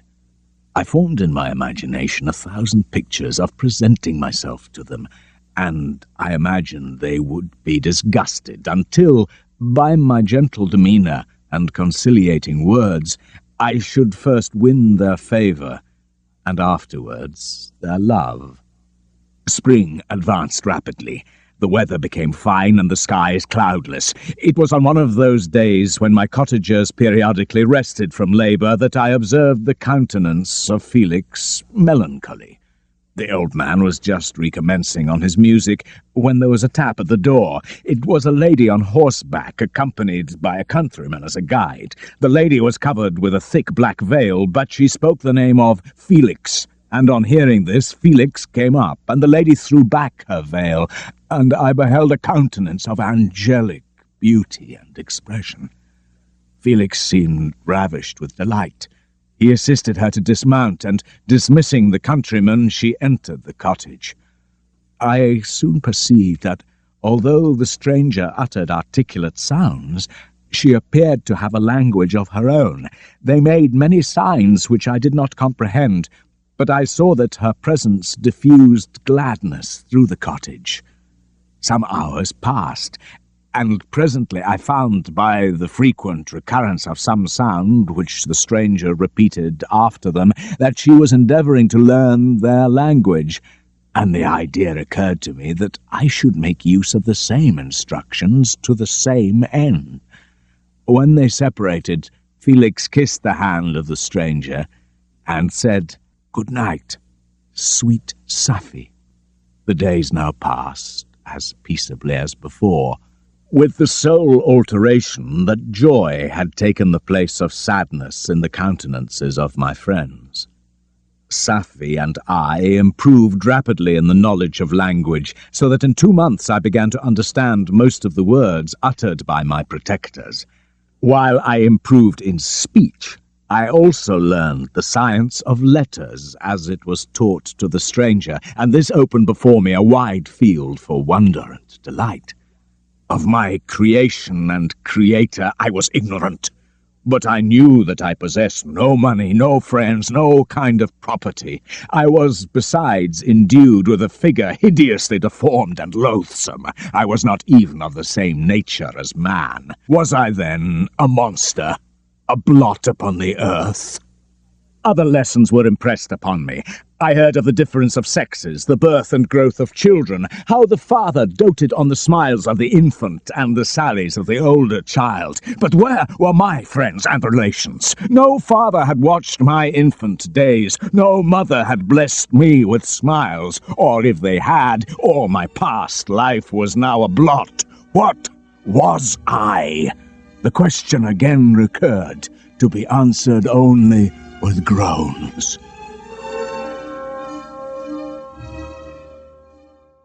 Some time elapsed before I learned the history of my friends, and it was one which could not fail to impress itself deeply on my mind, for this good family had originally come from France, where they had lived a comfortable and happy life under the name de Lacy. But fortune had compelled them to aid the escape of Safi's father from prison, where he was held under false accusation, and the innocent captive returned to his home in Constantinople. As a punishment, the government of France had taken all their beloved possessions and their home and banished the family. Meanwhile, Safi's father had all but promised her to Felix in marriage, but she had disappeared, and he knew not where she was. And such were the matters which had troubled the heart of Felix, until the arrival of Safi infused new life into his soul. By her part, she had disobeyed her father, and on his sailing to Constantinople with a promise to return, she had left Italy and searched through all Germany to find the family. This was the history of my beloved cottagers, and it impressed me deeply. But I must not omit a circumstance which occurred in the beginning of the month of August in the same year. One night, during my accustomed visit to the neighbouring wood where I collected my food and brought home firing, I found on the ground a leathern portmanteau containing several articles of dress and some books.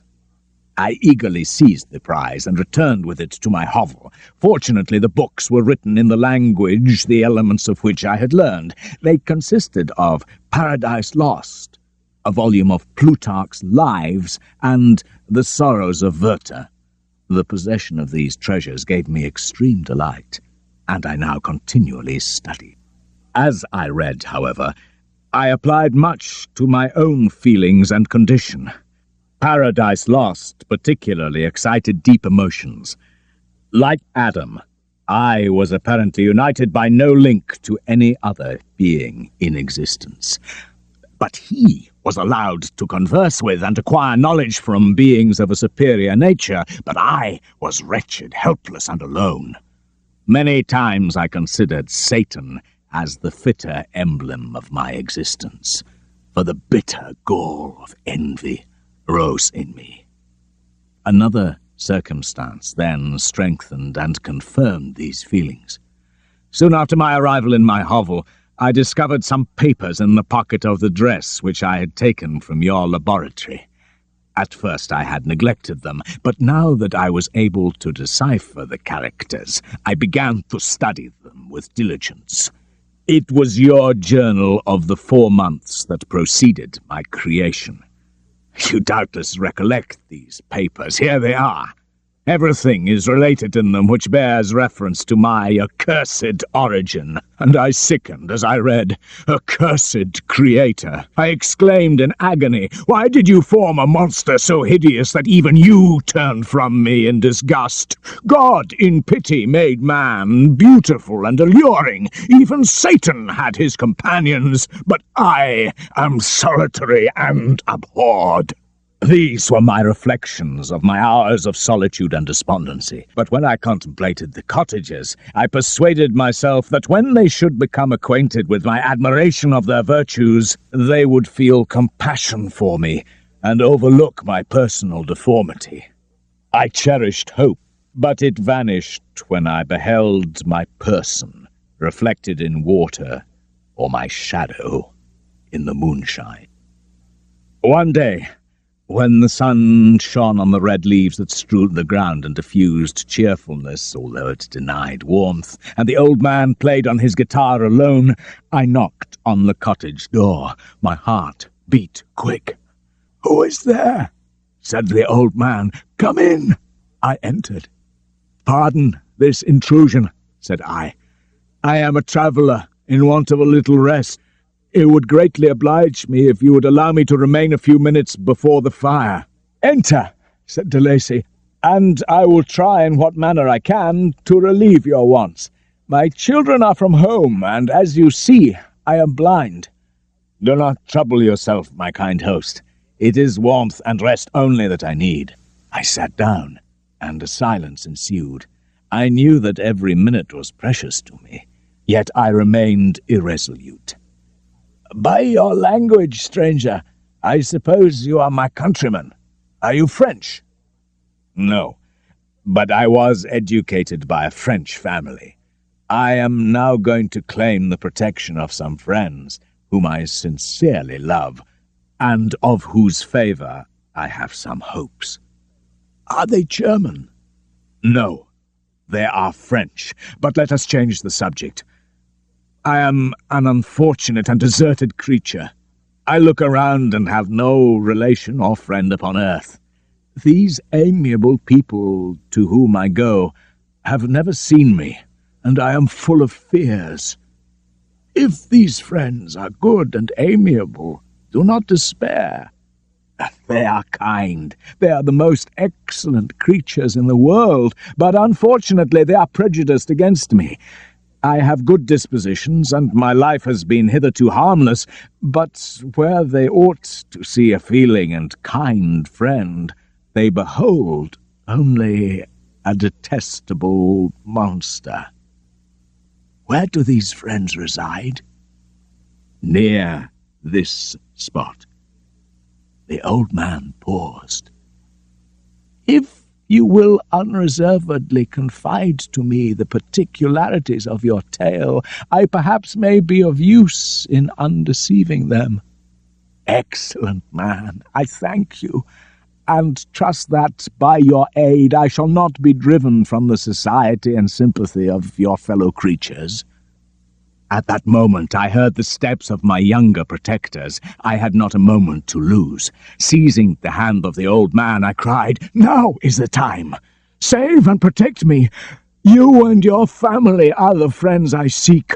Do not desert me in your hour of trial." "Great God!" exclaimed the man, "who are you?" At that instant the cottage door was opened, and Felix, Agatha, and Safi entered. Who can describe their horror? Agatha fainted, and Safi rushed from the cottage. Felix darted forward, and with supernatural force tore me from his father, to whose knees I clung. In a transport of fury, he dashed me to the ground and struck me violently with a stick. I could have torn him limb from limb, but my heart sank. I quitted the cottage, and in the general tumult escaped unperceived to my hovel. Cursed Creator! From that moment I declared everlasting war against the species of man, and more than all, against him who had formed me and sent me forth to this insupportable misery. I returned to my cottage cautiously, but found all silent. I crept into my hovel to wait for my family, but there was no sound, and then I heard Felix speaking to a stranger. "It is utterly useless," he said. "We can never again inhabit your cottage. My wife and my sister will never recover from their horror." And with that he fled, and I never saw any of the family of de Lacy more. I continued in my hovel for the remainder of the day in a state of utter and stupid despair. For the first time, the feelings of hatred and revenge filled my bosom. As night advanced, I placed a variety of combustibles around the cottage, and as a fierce wind arose from the woods, I lighted the straw, and the cottage was quickly enveloped by the flames. As soon as I was convinced that no assistance could save any part of the habitation, I quitted the scene. But how was I to direct myself? At length, the thought of you crossed my mind. To whom could I apply with more aptness? You had mentioned Geneva in your papers, and I knew from my studies that I must travel in a southwesterly direction to reach that town. From you I determined to seek that justice which I had vainly attempted to gain from any other human. After many months I reached the environs of Geneva. I retired to a hiding place, and light sleep was just relieving me from the pain of reflection, when I was disturbed by the approach of a beautiful child. Suddenly, as I gazed on him, an idea seized me that this little creature was unprejudiced, and had lived too short a time to have imbibed a horror of deformity. If, therefore, I could seize him and educate him as my companion and friend, I should not be so desolate in this peopled earth. Urged by this impulse, I seized the boy. As soon as he beheld my form, he placed his hand before his eyes and uttered a shrill scream. I drew his hand forcibly from his face and said, "Child, what is the meaning of this? I do not intend to hurt you. Listen to me." He struggled violently. "Let me go," he cried. "You wish to eat me and tear me to pieces. You are an ogre. Let me go, or I will tell my papa." "Boy, you will never see your father again. You will come with me." "Hideous monster, let me go. My father is a syndic. He is Monsieur Frankenstein. He will punish you. You dare not keep me." "Frankenstein? You belong then to my enemy, to him towards whom I have sworn eternal revenge. You shall be my first victim." The child still struggled and cried out epithets which carried despair to my heart. I grasped his throat to silence him, and in a moment he lay dead at my feet. As I fixed my eyes on the child, I saw something glittering on his breast. It was a portrait of a most lovely woman. For a few moments I gazed with delight, and then I remembered that I was forever deprived of the delights such beautiful creatures could bestow. Can you wonder that such thoughts transported me with rage? Overcome with these feelings, I left the spot of the murder and found a barn which had appeared to be empty. But I found a woman sleeping on some straw. Though not as beautiful as the lady in the portrait, she had an agreeable aspect and was blooming in the loveliness of youth. I bent over her and whispered, "Awake, fairest. Thy love is near, my beloved. Awake." At which she began to stir, but a thrill of terror ran through me.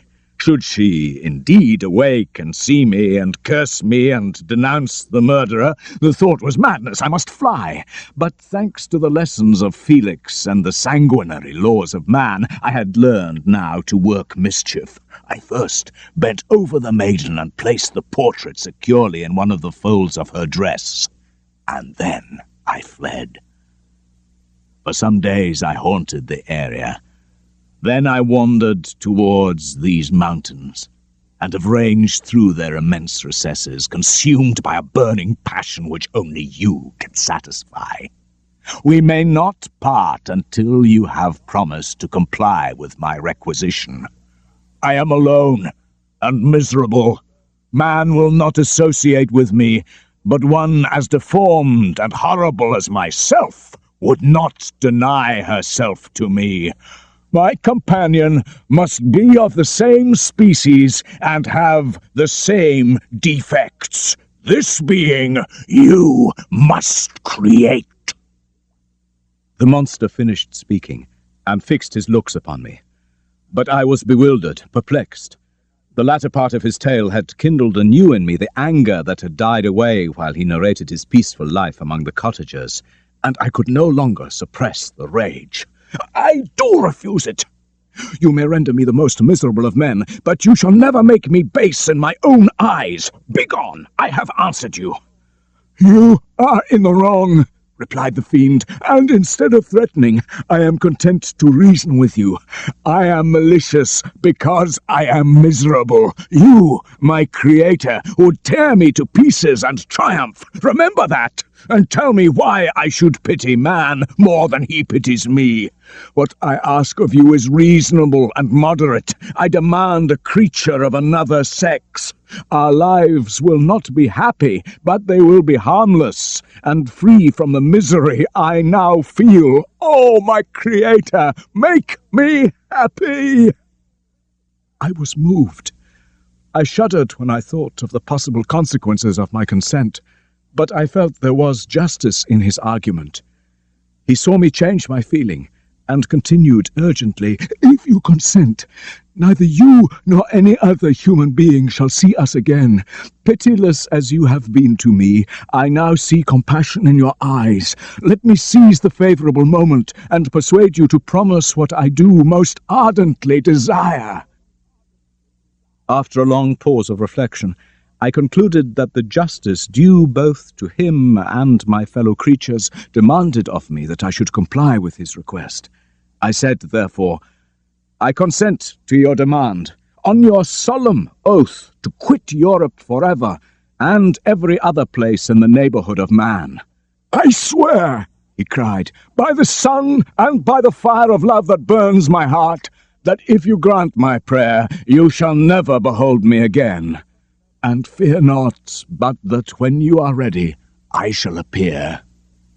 And saying this, he suddenly quitted me.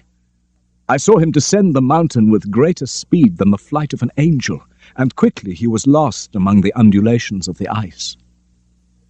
Thus I returned home, and entering the house, presented myself to the family. My haggard and wild appearance awoke intense alarm, but I answered no question. Scarcely did I speak. I resolved to dedicate myself to my most abhorred task. The prospect of such an occupation was my only reality, and all else a dream. It was after my return from one of my country rambles that my father, calling me aside, thus addressed me. "I am happy to remark, my dear son, that you have resumed your former pleasures, and yet you still seem unhappy. I confess, my son, that I have always looked forward to your marriage with our dear Elizabeth as the tie of our domestic comfort and the stay of my declining years. But perhaps I have been wrong. You, maybe, regard her as your sister without any wish that she might become your wife. This struggle may occasion your poignant misery. My dear father, reassure yourself. My future hopes and prospects are entirely bound up with my cousin, whom I love dearly." "This expression gives me great pleasure. Tell me, therefore, whether you object to an immediate solemnization of the marriage. Do not suppose that I wish to dictate your future happiness, but interpret my words with candor. Alas, to me the idea of an immediate union with my Elizabeth was one of horror and dismay. I was bound by a solemn promise which I dare not break. In addition, I had an insurmountable aversion to the idea of engaging myself in my loathsome task in my father's house, while in habits of familiar intercourse with those I loved. These feelings dictated my answer to my father. I knew now I must absent myself from all I loved while thus employed. I expressed therefore my desire to visit England, clothing my desires under a guise. The duration of my absence was left to my own choice, but without communicating with me, through paternal, kind precaution, my father had taken care to ensure me a travelling companion. He and Elizabeth had arranged that Henry Clerval should join me at Strasbourg. To England, therefore, I was bound, and it was understood that my union with Elizabeth should take place immediately on my return. I now made arrangements for my journey, and it was in the latter end of September that I again quitted my native country. I threw myself into the carriage that was to convey me away, hardly knowing whither I was going. I remembered only, and it was with bitter anguish that I reflected on it, to order that my chemical instruments should be packed to go with me. After some days I arrived at Strasbourg, where I waited 2 days for Clerval. Beloved friend, his soul overflowed with friendship. On meeting, we agreed to descend the Rhine in a boat from Strasbourg to Rotterdam, whence we travelled to London, and we determined to remain several months in this wonderful and celebrated city. Clerval desired the intercourse of men of genius and talent, but I was principally occupied with the means of obtaining the information necessary for the completion of my promise. I now also began to collect the materials necessary for my new creation, and this was to me like the torture of single drops of water continually falling on the head. After passing some months in London, we received a letter from a person in Scotland who had formerly been our visitor at Geneva, inviting us to visit him in Perth. Clerval eagerly desired to accept this invitation, and I, although I abhorred society, wished to view again mountains and streams, and all the wondrous works with which nature adorns her chosen dwelling-places. We quitted London on the 27th of March, and travelled first west to Windsor and Oxford, and then proceeded north to Derby, thence Cumberland and Westmoreland, all this taking several months. Finally we arrived on the banks of the Tay, and travelled on to Perth, where our friend expected us. But I was in no mood to laugh and talk with strangers, and accordingly I told Clerval that I wished to make the tour of Scotland alone. He but entreated me to write often. Having parted from my friend, I determined to visit some remote spot of Scotland and finish my work in solitude. With this resolution, I traversed the northern highlands and fixed on one of the remotest of the Orkneys as the scene of my labours. On the whole island there were but 3 miserable huts, and one of these was vacant when I arrived. In this retreat I devoted the morning to labour, but in the evening, when the weather permitted, I walked on the stony beach and listened to the waves as they roared and dashed at my feet, in order to rid my mind of my task. But as I proceeded in my labour, it became every day more horrible and irksome to me. During my first experiment, a kind of enthusiastic frenzy had blinded me to the horrors of my employment. But now I went to it in cold blood, and my heart often sickened at the work of my hands. Thus situated, immersed in a solitude, my spirits became unequal, and every moment I feared to meet my persecutor. I sat one evening in my laboratory, and as I sat, a train of reflection occurred which led me to consider the effects of what I was now doing. 3 years before, I was engaged in the same manner, and had created a fiend whose unparalleled barbarity had desolated my heart. I was now about to form another being of whose disposition I was alike ignorant. She had sworn to quit the neighbourhood of man, but she had not. They might even hate each other. She might turn with disgust to the superior beauty of man. Even if they were to leave Europe and inhabit the deserts, one of the first results for which the demon thirsted would be children, and a race of devils would be propagated on the earth, who might make the very existence of the species of man a condition precarious and full of terror. For the first time, the wickedness of my promise burst upon me. I shuddered to think that future generations might curse me as their pest. I trembled, and my heart failed within me when, on looking up, I saw by the light of the moon the demon at the casement. A ghastly grin wrinkled his lips as he gazed on me.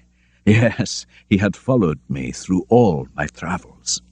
As I looked on him, his countenance expressed the utmost extent of malice and treachery, and, trembling with passion, I tore to pieces the thing on which I was engaged. The wretch saw me, and with a howl of devilish despair and revenge withdrew. I left the room, and, locking the door, made a solemn vow in my own heart never to resume my labours. I sought my own apartment. I was alone. Several hours passed, and I remained near my window gazing on the sea, which was almost motionless. Suddenly, I was arrested by the paddling of oars near the shore, and a person landed close to my door. A few minutes after, I heard the creaking of my door, and I trembled from head to foot. Presently, I heard the sound of footsteps along the passage. The door opened, and the wretch whom I dreaded appeared. Shutting the door, he approached me and said in a smothered voice, "You have destroyed the work which you began. What is it that you intend? Do you dare to break your promise? I have endured many months of toil and agony following your every move. I have endured incalculable fatigue, cold, and hunger. Do you dare to destroy my hopes? Begone! I do break my promise. Never will I create another like yourself, equal in deformity and wickedness. Slave! I before reasoned with you, but you have proved yourself unworthy of my condescension. You are my creator, but I am your master. Obey.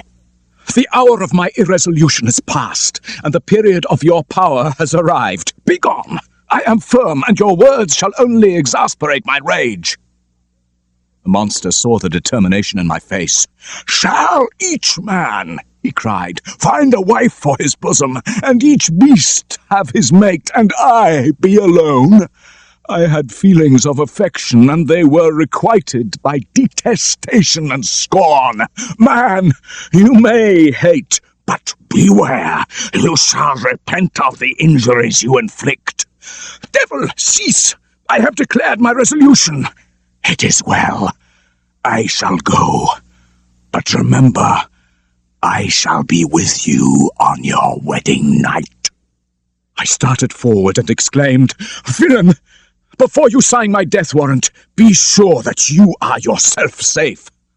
I would have seized him, but he eluded me, and in a few minutes I saw him in his boat, soon lost among the waves.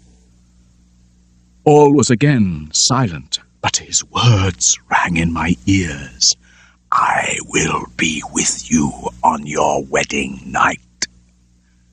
In that hour, I should die and extinguish his malice.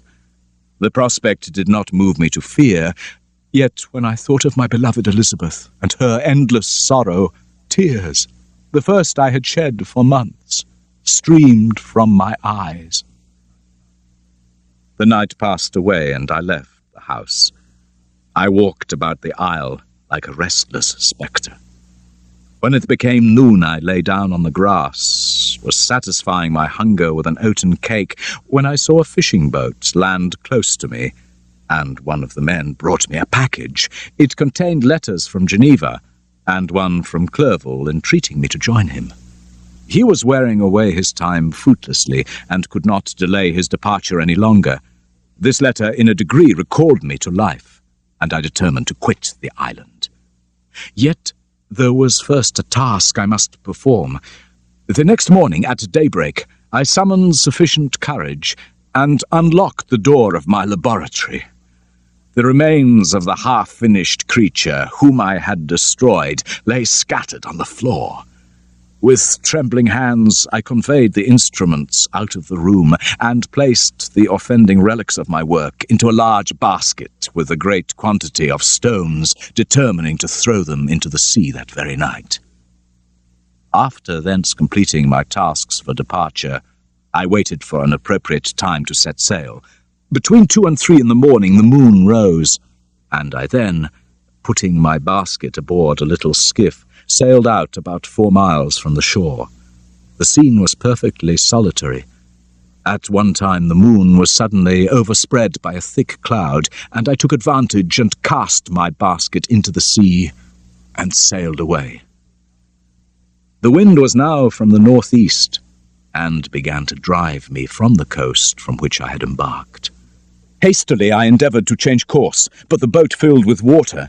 My only resource, therefore, was to drive before the wind, and I felt new sensations of fear. Some hours passed thus, but by degrees, as the sun declined towards the horizon, the wind died away to a breeze, and I suddenly espied a line of high land to the south. Almost spent as I was by fatigue, this sudden certainty of life rushed like a flood of warm joy to my heart. As I turned a small promontory, I perceived a small, neat town and a good harbour, which I entered, my heart bounding with joy at my unexpected escape. As I was occupied in fixing the boat, several people crowded towards the spot. "My good friends," said I, "will you be so kind as to tell me the name of this town and inform me where I am?" "You will know that soon enough," replied a man with a hoarse voice. "Maybe you'll come to a place that will not prove much to your taste, but you will not be consulted as to your quarters, I promise you." I was exceedingly surprised. "Why do you answer me so roughly? Surely this is not the custom of Englishmen." "I do not know," said the man, "what the custom of the English may be, but it is the custom of the Irish to hate villains. Come, sir, you must follow me to Mr. Kerwin's to give account of yourself." "Who is Mr. Kerwin? Why am I to give an account of myself? Is not this a free country?" "Aye, sir, free enough for honest folks. Mr. Kerwin is a magistrate, and you are to give an account of the death of a gentleman who was found murdered here last night." The answer startled me, but I knew myself to be innocent. This could be proved, and so I followed my conductor in silence. The magistrate was a benevolent man with calm and mild manners, but on being introduced to his presence, he looked upon me with severity. About half a dozen men came forward and gave their evidence. One, Daniel Nugent, had been out fishing with his brother-in-law and son when they were forced by the strong wind to land at a creek 2 miles from town. As the brother-in-law was proceeding along the sand, his foot struck against something, and by the light of the lantern they found the body of a man. Transporting the body to the cottage of an old woman, they perceived that this was the body of a handsome young man, about 25 years of age.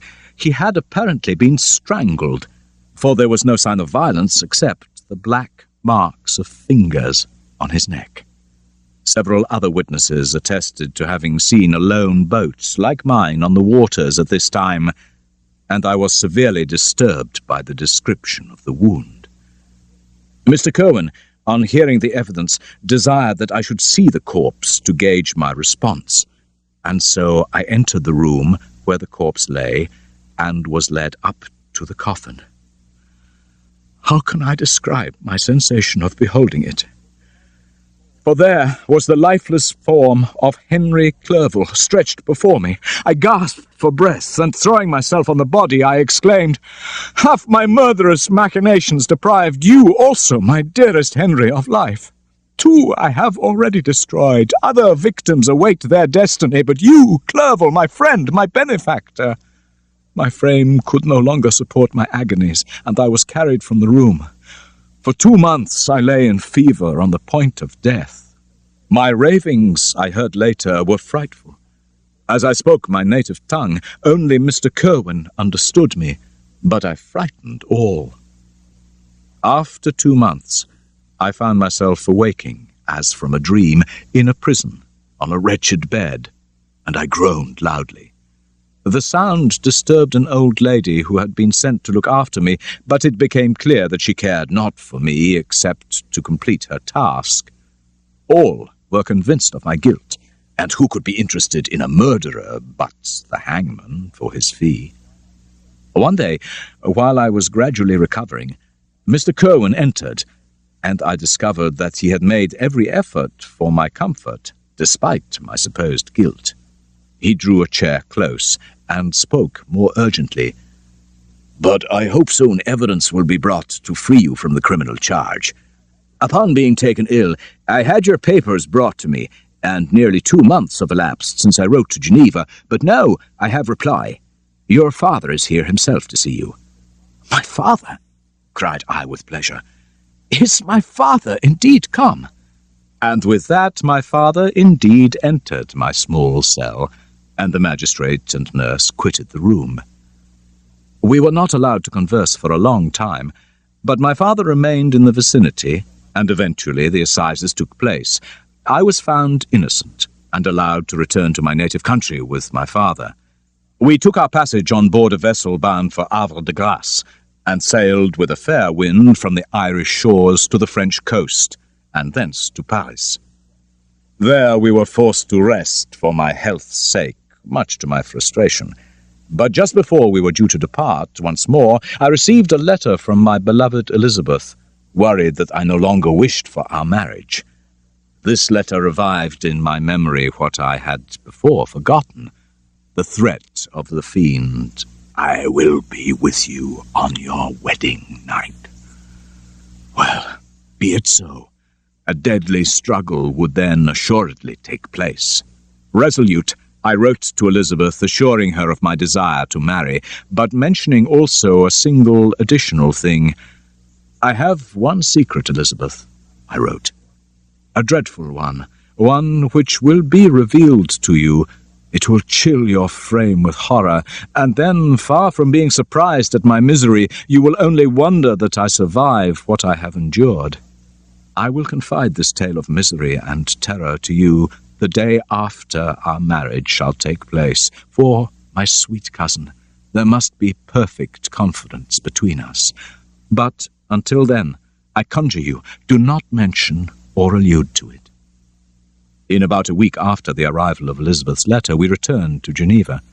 The sweet girl welcomed me with warm affection, yet tears were in her eyes as she beheld my emaciated frame and feverish cheeks.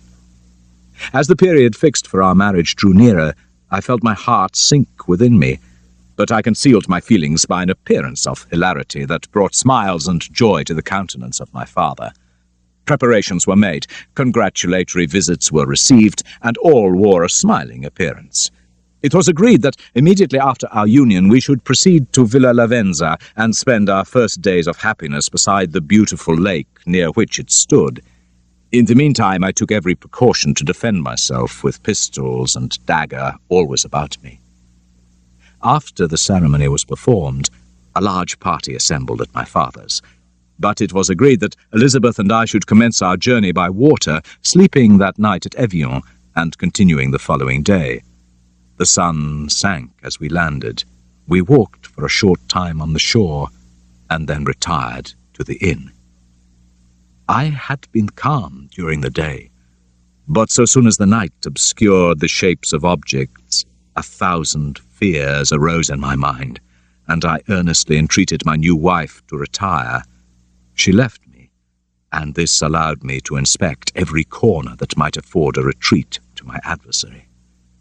I was beginning to conjecture that some fortunate chance had intervened, when suddenly I heard a shrill and dreadful scream coming from the room into which Elizabeth had retired. As I heard it, the whole truth rushed into my mind, and my arms dropped. I could feel the blood trickling in my veins. The scream was repeated, and I rushed into the room. Great God, why did I not then expire? There she was, lifeless and inanimate, thrown across the bed, her head hanging down, and her pale and distorted features half covered by her hair. I fell senseless to the ground. When I recovered, I found myself surrounded by the people of the inn, but the horror of others appeared as a mockery. I escaped to where lay the body of Elizabeth, my love, my wife. The murderous mark of the fiend's grasp was on her neck.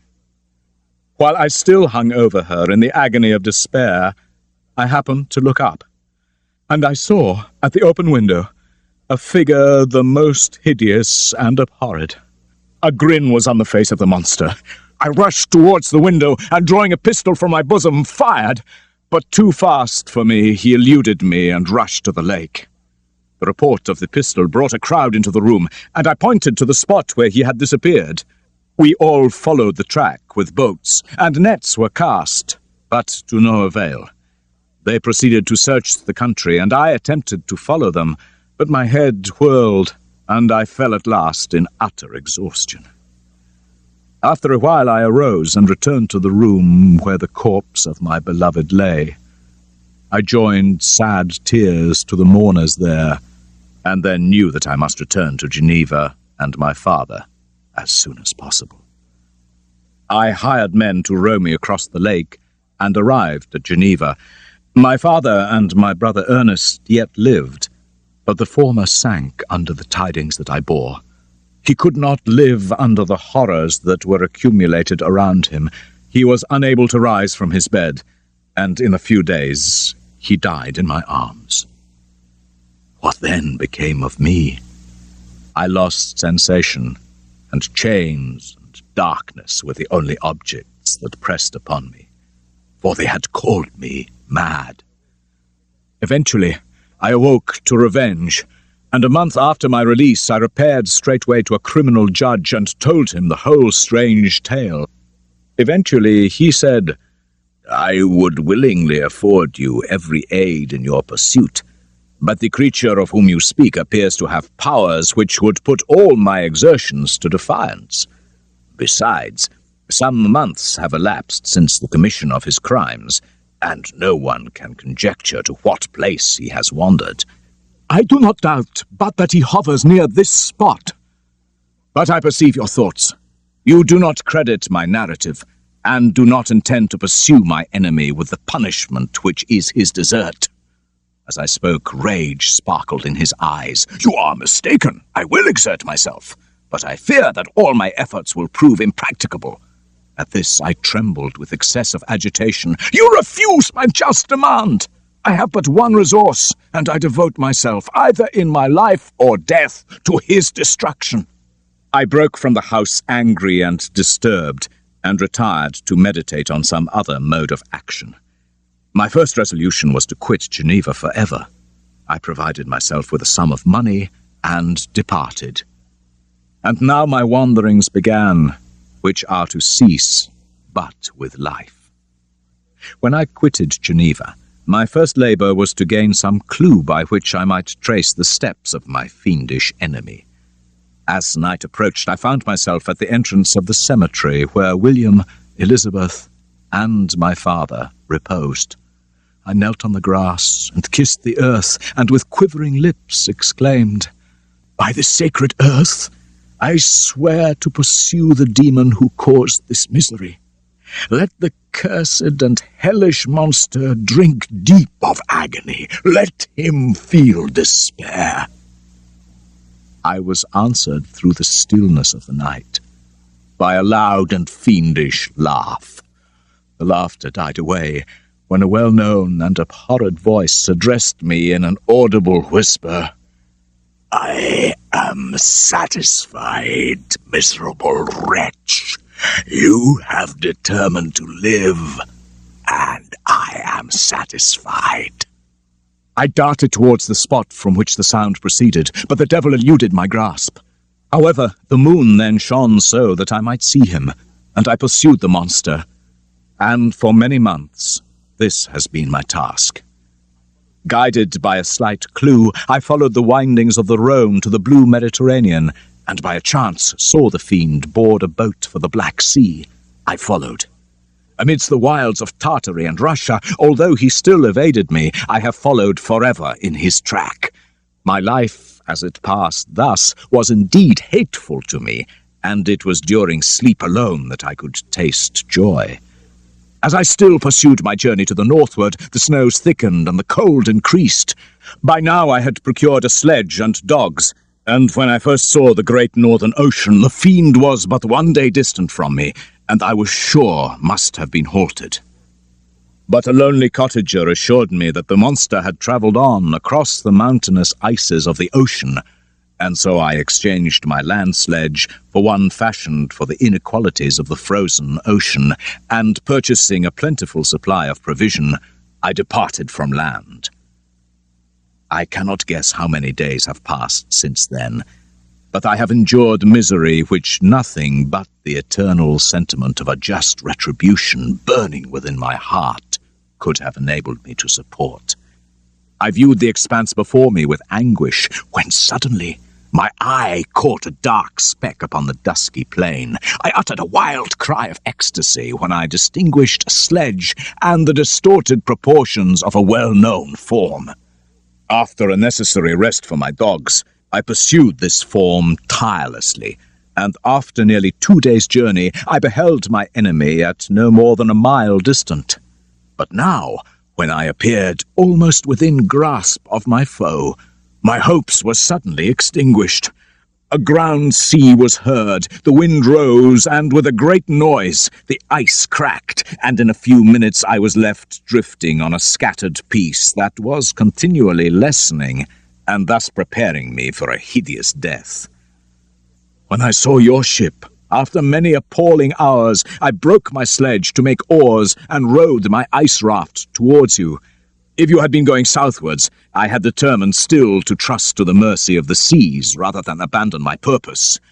You took me on board when my vigour was exhausted, and I should soon have sunk under my multiple hardships into a death which I still dread, for my task is unfulfilled. Or must I die and he yet live?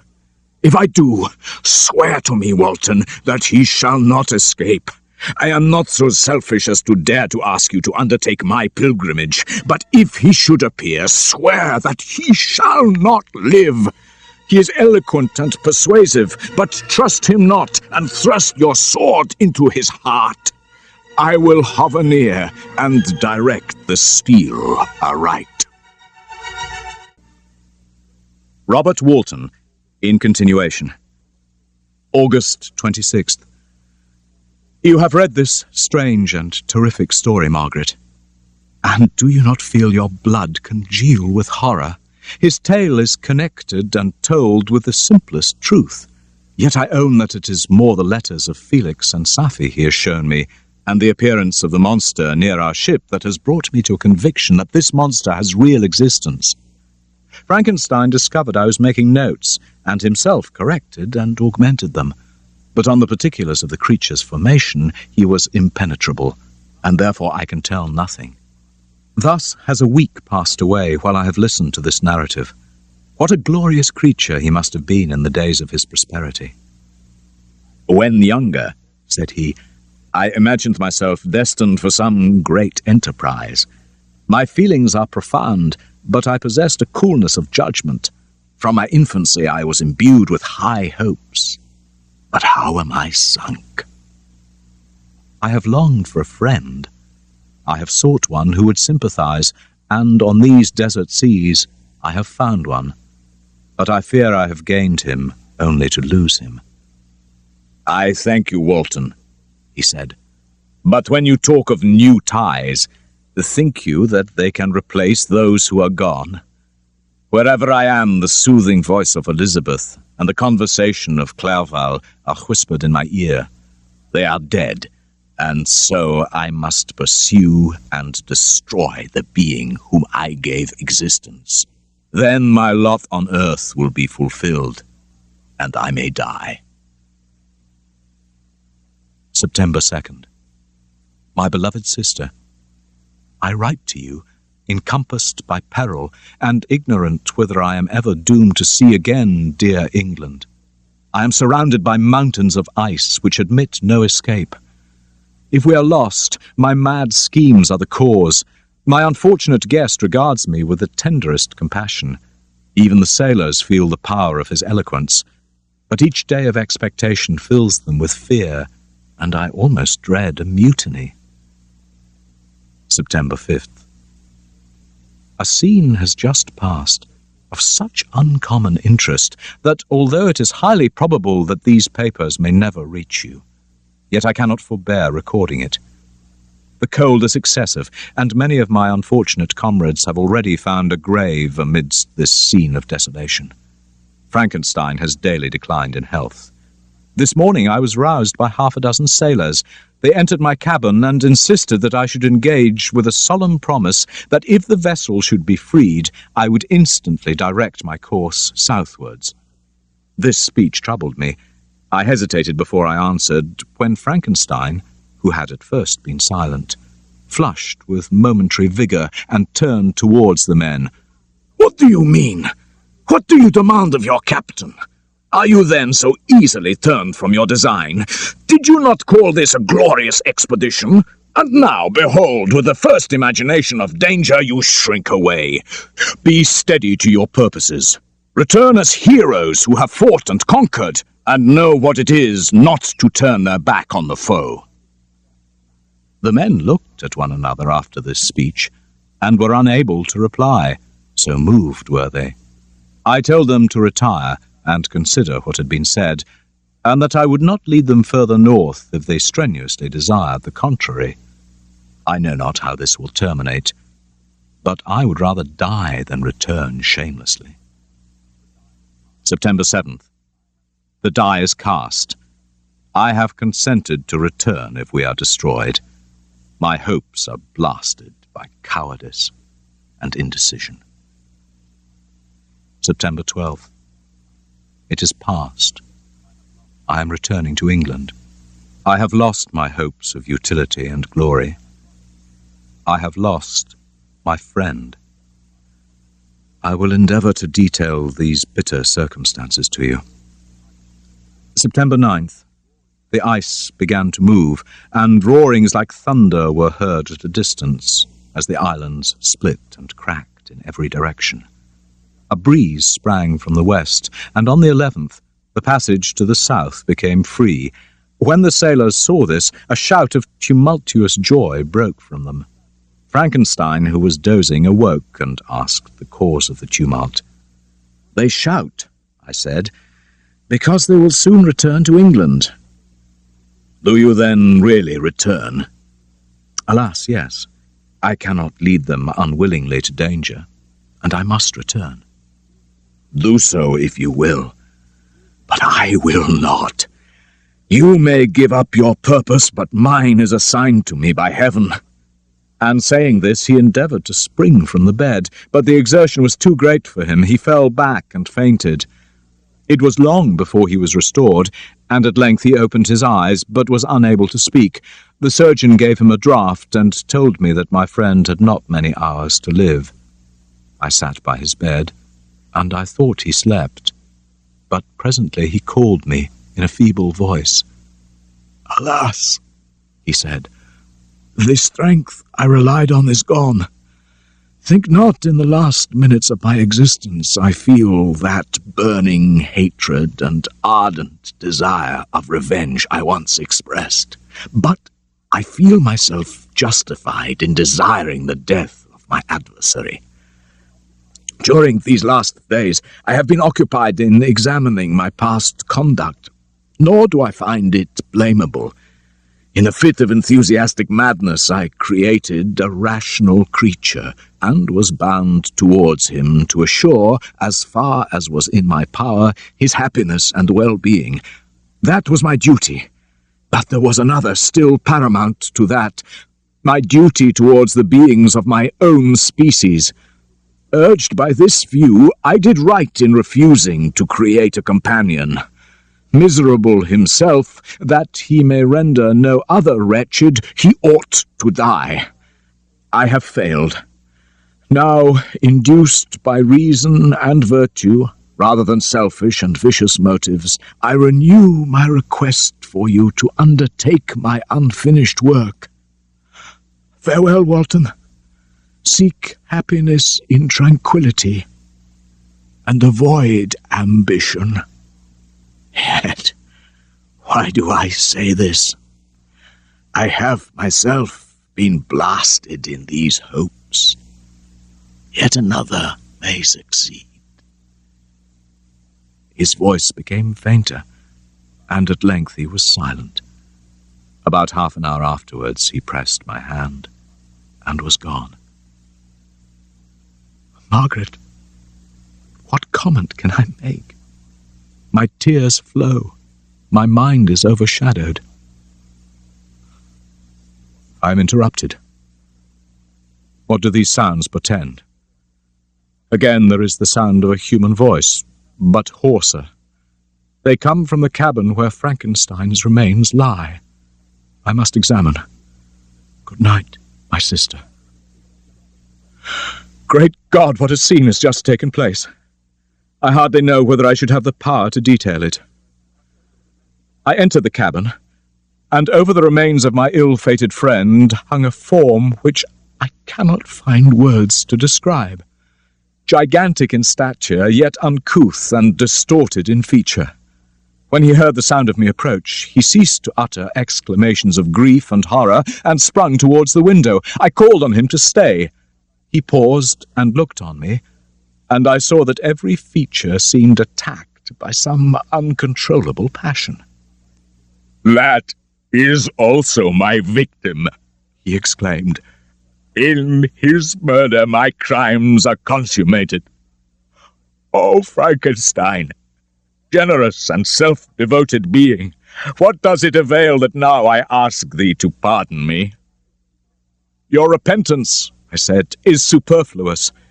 If you had listened to the voice of conscience before, Frankenstein would yet have lived." "Do you think," replied the demon, "that I was then dead to agony and remorse? My heart was fashioned to be susceptible of love and sympathy, and when wrenched by misery to vice and hatred, it did not endure the violence of the change without torture such as you cannot imagine. After the murder of Clerval, I abhorred myself. But when I discovered that the author of my existence dared to hope for a happiness from which I was forever barred, I was filled with a thirst for vengeance. But I was the slave, not the master of an impulse which I could not disobey." I stood at first touched by these expressions of misery. Then I recalled what Frankenstein had said and replied, "Wretch, it is well that you came here to whine over the desolation you have made. It is not pity that you feel. You lament only because the victim of your malignity is withdrawn from your power. Oh, it is not thus, interrupted the being. Yet I seek not a fellow feeling in my misery. Once I falsely hoped to meet with beings who would love me for the excellent qualities which I was capable of unfolding.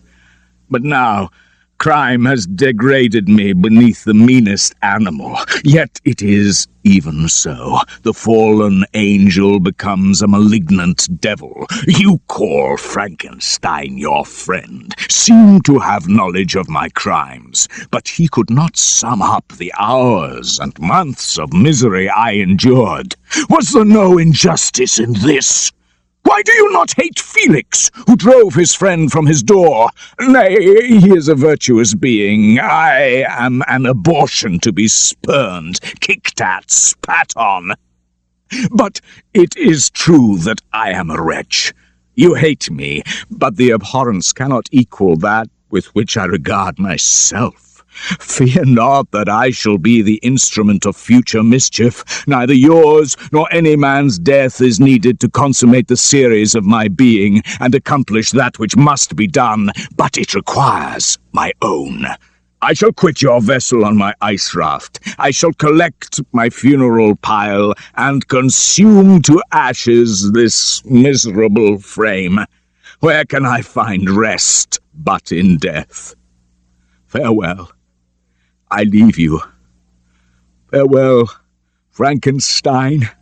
Blasted as thou wert, my agony was still superior to thine, for the bitter sting of remorse will not cease to rankle in my wounds until death shall close them forever.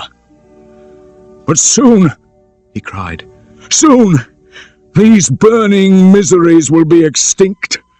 My ashes will be swept into the sea by the winds. My spirit will sleep in peace. Farewell. And he sprang from the cabin window as he said this, upon the ice raft which lay close to the vessel. He was soon borne away by the waves and lost in the darkness and distance.